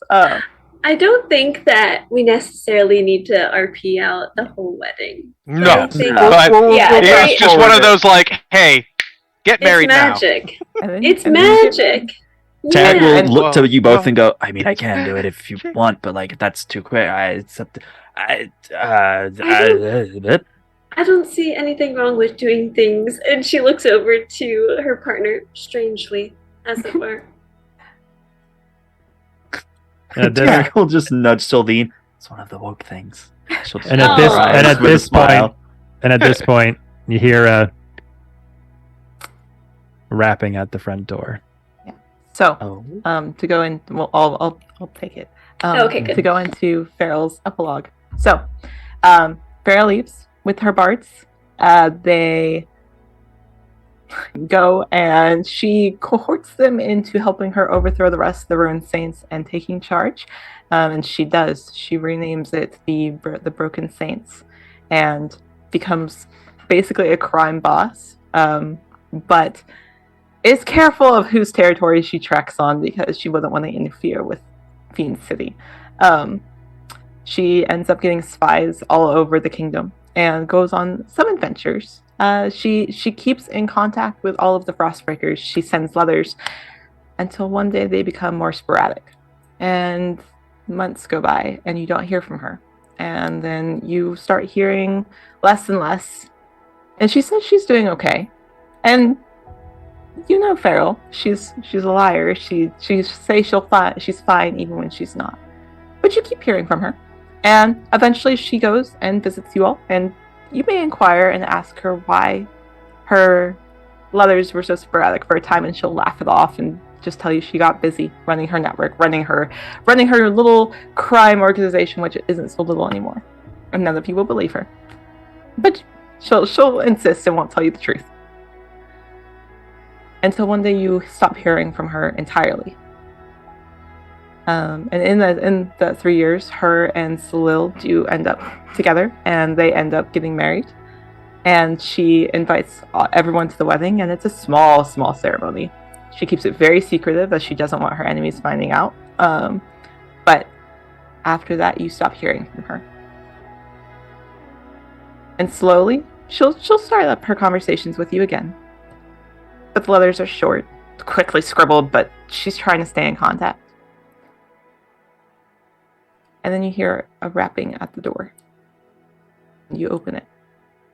There at the door is a young woman. This is not Farrell. She knocks on the door, and there, standing there, with a flame scimitar at her hip and a lute on her back, stands a pale blue tiefling with black hair. And she smiles. And she kind of glances in and she's like, "Am I interrupting something? I was told to be here."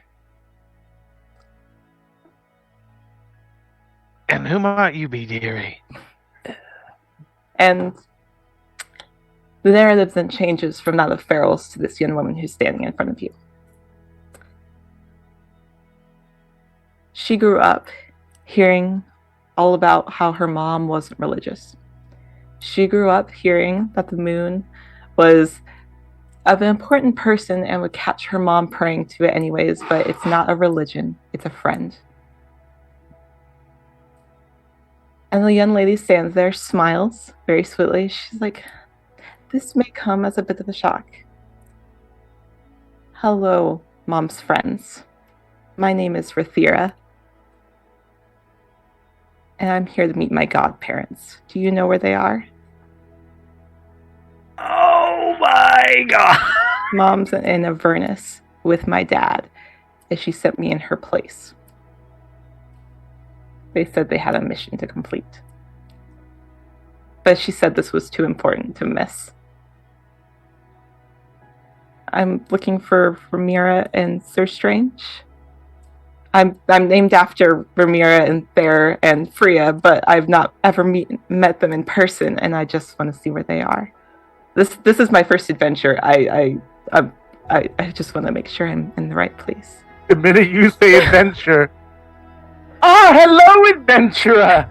Welcome to the Rosewood Inn, where you're always welcome, and the adventurers try and shut them down. This is my bed, where you're always welcome and always home. Hi, I'm Sir Strange. You're my godfather. You're my godparent. This may come strange. I know it's been only a few years, but some things happened, and my childhood kind of got taken, so I got turned into an 18-year-old. So Mom sent me here. That certainly is strange. You take after your godparent. Eric, we absolutely have to figure out what happened, don't we? Yes. Maybe one more adventure for old time's sake? I mean, I have a kid now, and one more can't hurt. One more adventure. Oh, I think we should cheers to her. Are you? And she'll look to Ramira. Are you her? Mom talks about you all the time. I see her at her window all the time, and she keeps saying that she doesn't believe in gods. But then I see her looking at the moon, and I'm pretty sure that's just her talking to a friend.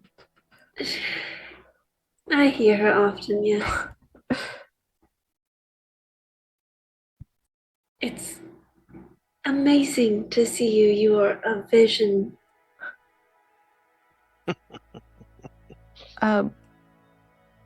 Well, hello, Frostbreakers. I'm Rithira, and it's nice to meet you. It's a pleasure. Cut it there. Yep. Fade to black. Cut it. That's where her epilogue ends. That is I just want to say at the end, I'm not actually going to do it, but it'd be really funny. The innkeeper says, sees everyone's kids. Oh shit, I forgot my kid! Not like this I for never 3 talked years. to Yeah, and that is Oh where my God. Farrell Oh my ends. God. In the coming years, she comes back and apologizes, but she puts Rithira in the care of the Frostbreakers because there's no one else.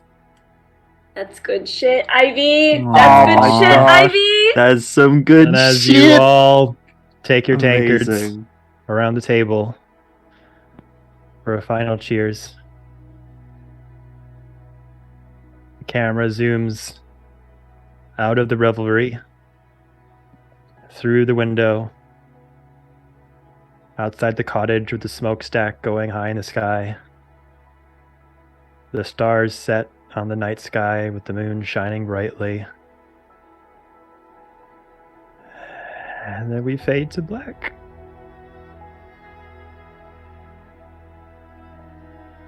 And thus ends the tale of Beyond the Realms. What a wild ride. Holy Wild shit. ride. What a wild ride, guys. Oh, we did it, you guys. Thanks to chat. There's some of you guys who've been here literally with us since day one, and it's Yeah, been holy so crazy to see you here. So You I hope that guys- we've provided you with some love and joy and relief and just a good story. And thank you for showing us the love.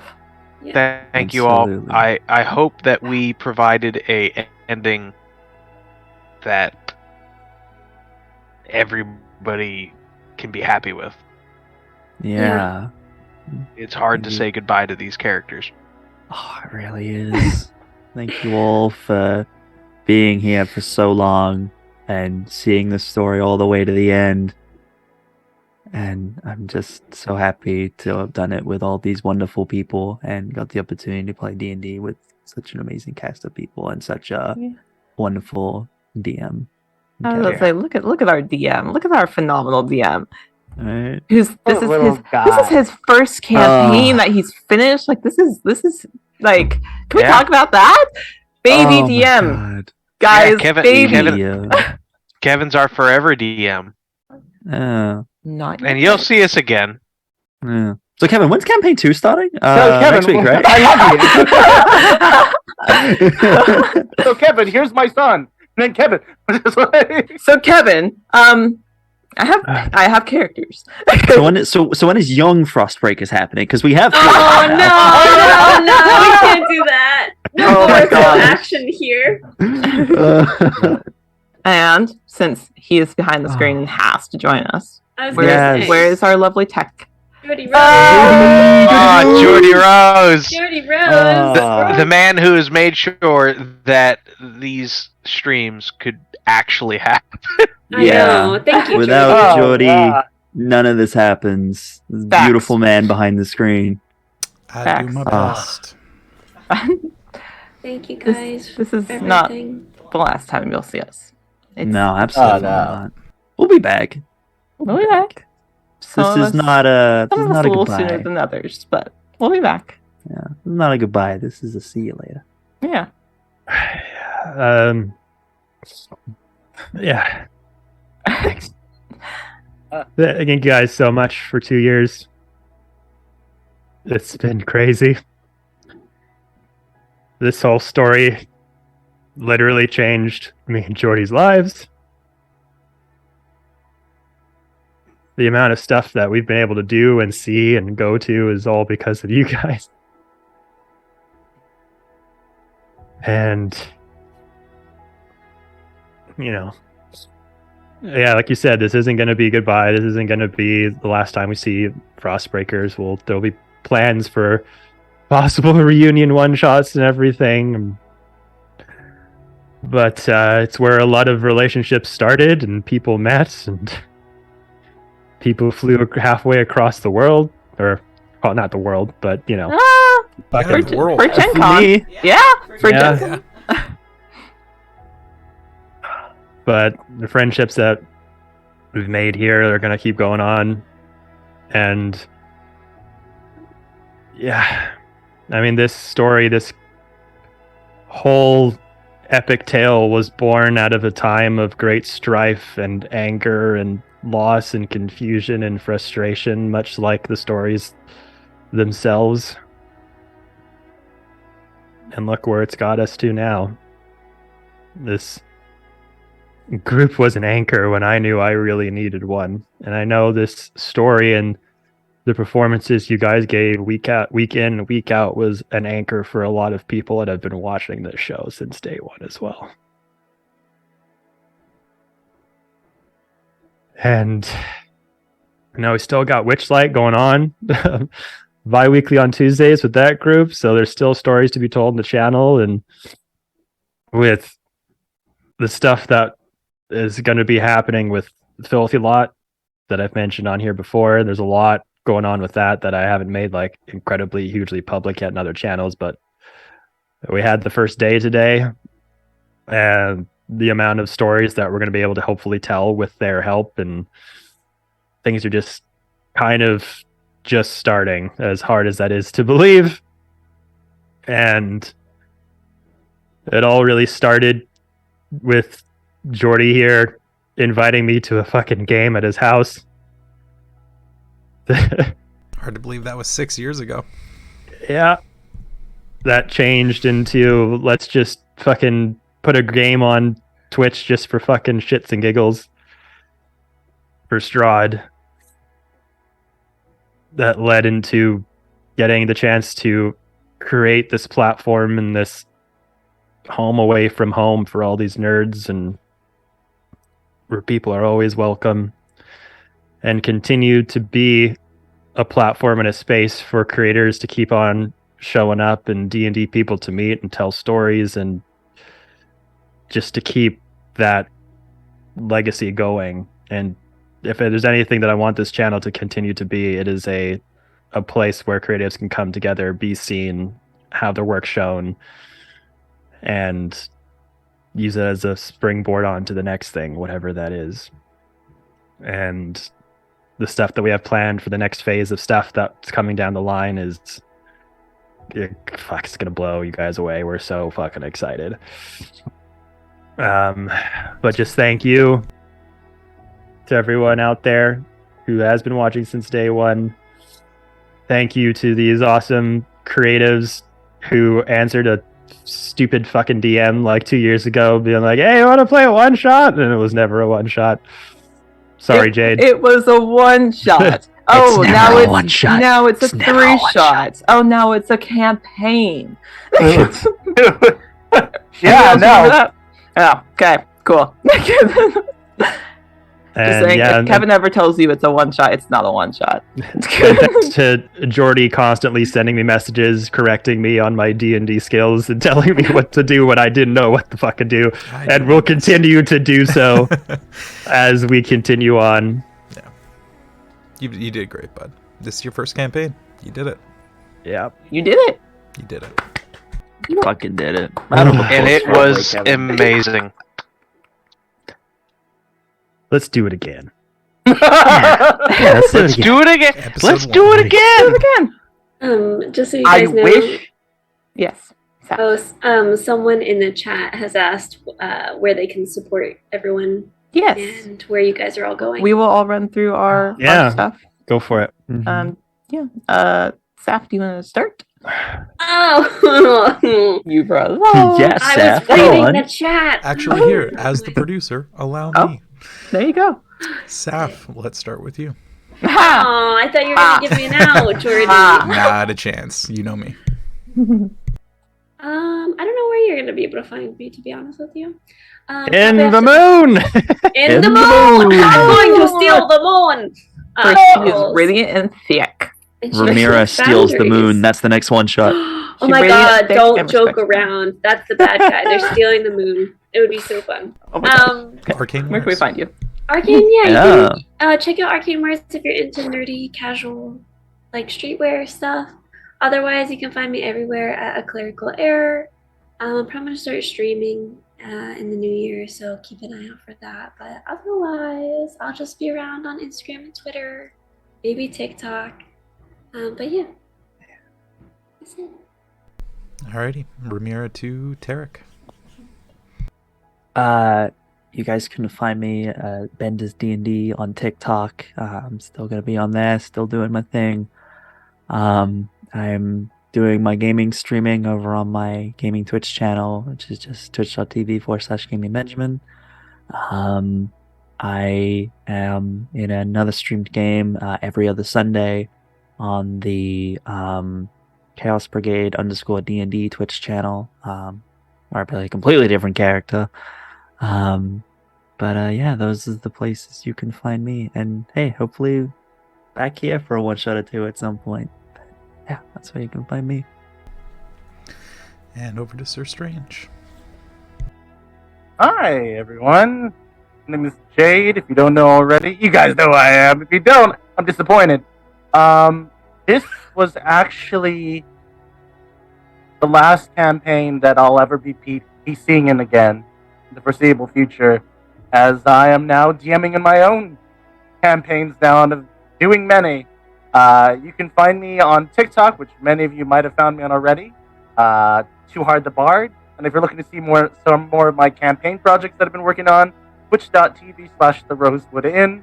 And seeing as how I'm not going to really be doing the Innkeeper content, and a lot of you know me for that, I'm doing a big change. This is the canon ending of the Rosewood Inn. Everything that I've changed with the backstory of the Innkeeper, this is canon. And that's all. No more perfect way to end it. Mr. Fiend. Hey, everyone. It's been a wild ride. If you want to continue to see anything from me, I have a webcomic on Webtoons. It's called Supernal. It's super fucking good. Yeah, my best friend Ross is the artist, and we'd love it if you go, and read and enjoy that fantasy world where we hope to actually create some D&D content from it, and maybe aspire to do some one-shots on this channel. Outside of that, I'll be rejoining TikTok here shortly, and you can find me at Between Two Johns. Love you all. Thank you. Farrell. That leaves me. So, besides our lovely DM. I've been Ivy. I've been Farrell, Lilith, Adriana's Still Spire, whichever you want to call her, but she goes by Farrell. Something I forgot to mention in her epilogue too is that she did go back and see her parents at one point, so that relationship will be rebuilt. It was something minor that I totally forgot about, but you can find me as Gamer the Girl over on everything you can possibly find me. I DM, I professionally DM, so make sure you're watching for those. You will be seeing me very soon DMing here on Dicecream as the mantle kind of passes to me, as Kevin will become a player. So you can join us November 17th, where we will begin Alice in the Wonderdark, where I have the great honor to DM Kevin, as well as Markia and Nerd D and the Circle DM and Petra and Tobias, and I'm looking forward to it. So come watch me as I take on Kevin as a player instead of a DM, and as I take on that mantle, I'm excited. And in the future, you'll see more of Rathira, and you'll definitely see more of Farrell. So I love and appreciate you guys. Definitely make sure you guys are checking out that, because that Alice in the Wonderdark game I have been hearing about daily for months. I know how amazing that is going to be, and I'm playing a Cronergy wizard Grung named Grung. And Gonna be great. But certainly not least, I don't know if you want to share your news, how your first day was. Amazing DM. There's a lot to unpack with that, but yeah, Dicecream Sandwich is me. On all the socials, we're still making D&D content on TikTok, Instagram, and all that stuff. Me and Jordy are still going to continue to produce amazing streams here. Our plan for what we're calling Phase 2, to give you a little bit of a nugget of what that's going to look like. It's going to be a homebrewed world based around the events of Beyond the Realms, and all these characters will have a pillar in the lore of it. And it's going to focus a lot on more short form stories within a larger world, so that we can focus on trying to get as many fun creators on the channel as possible. And as much fun as it is to DM for 2 years, it'd be great to, be able to have stories come in and out through that world, where each month we're kind of cycling through a new DM, a new cast of players, and maybe I'll be a DM for some of them or a player in some of them, but not for all of them, so that the showcase of talent that this channel has really helped to propel and push forward can continue on and just get bigger and give more opportunities to more D&D creators as this lives on. So like in like say in like the homebrewed world as a continent, maybe a DM comes in and wants to build like a Warforged kingdom and tell a story there for 4 parts during a month, and they'll be on Mondays too to keep the tradition of Beyond the Realms alive. And that DM will tell that story. There'll be a group of players there, but then the next month another DM might come in and tell a story over here on the other side of the continent with a new group of cast of players and telling their story. And all these things are happening in the same time, so maybe half that cast can interact with half of this cast. So it helps to propel problems with scheduling, with timing. There'll always be stories to tell in this new concept that we're pushing forward. And we're also going to try to push forward this payment system for DMs and creators who come onto the channel, so that when they build their homebrewed thing, we can create some Patreon tiers so that they make like a PDF form of their creation for you guys to put in your own games.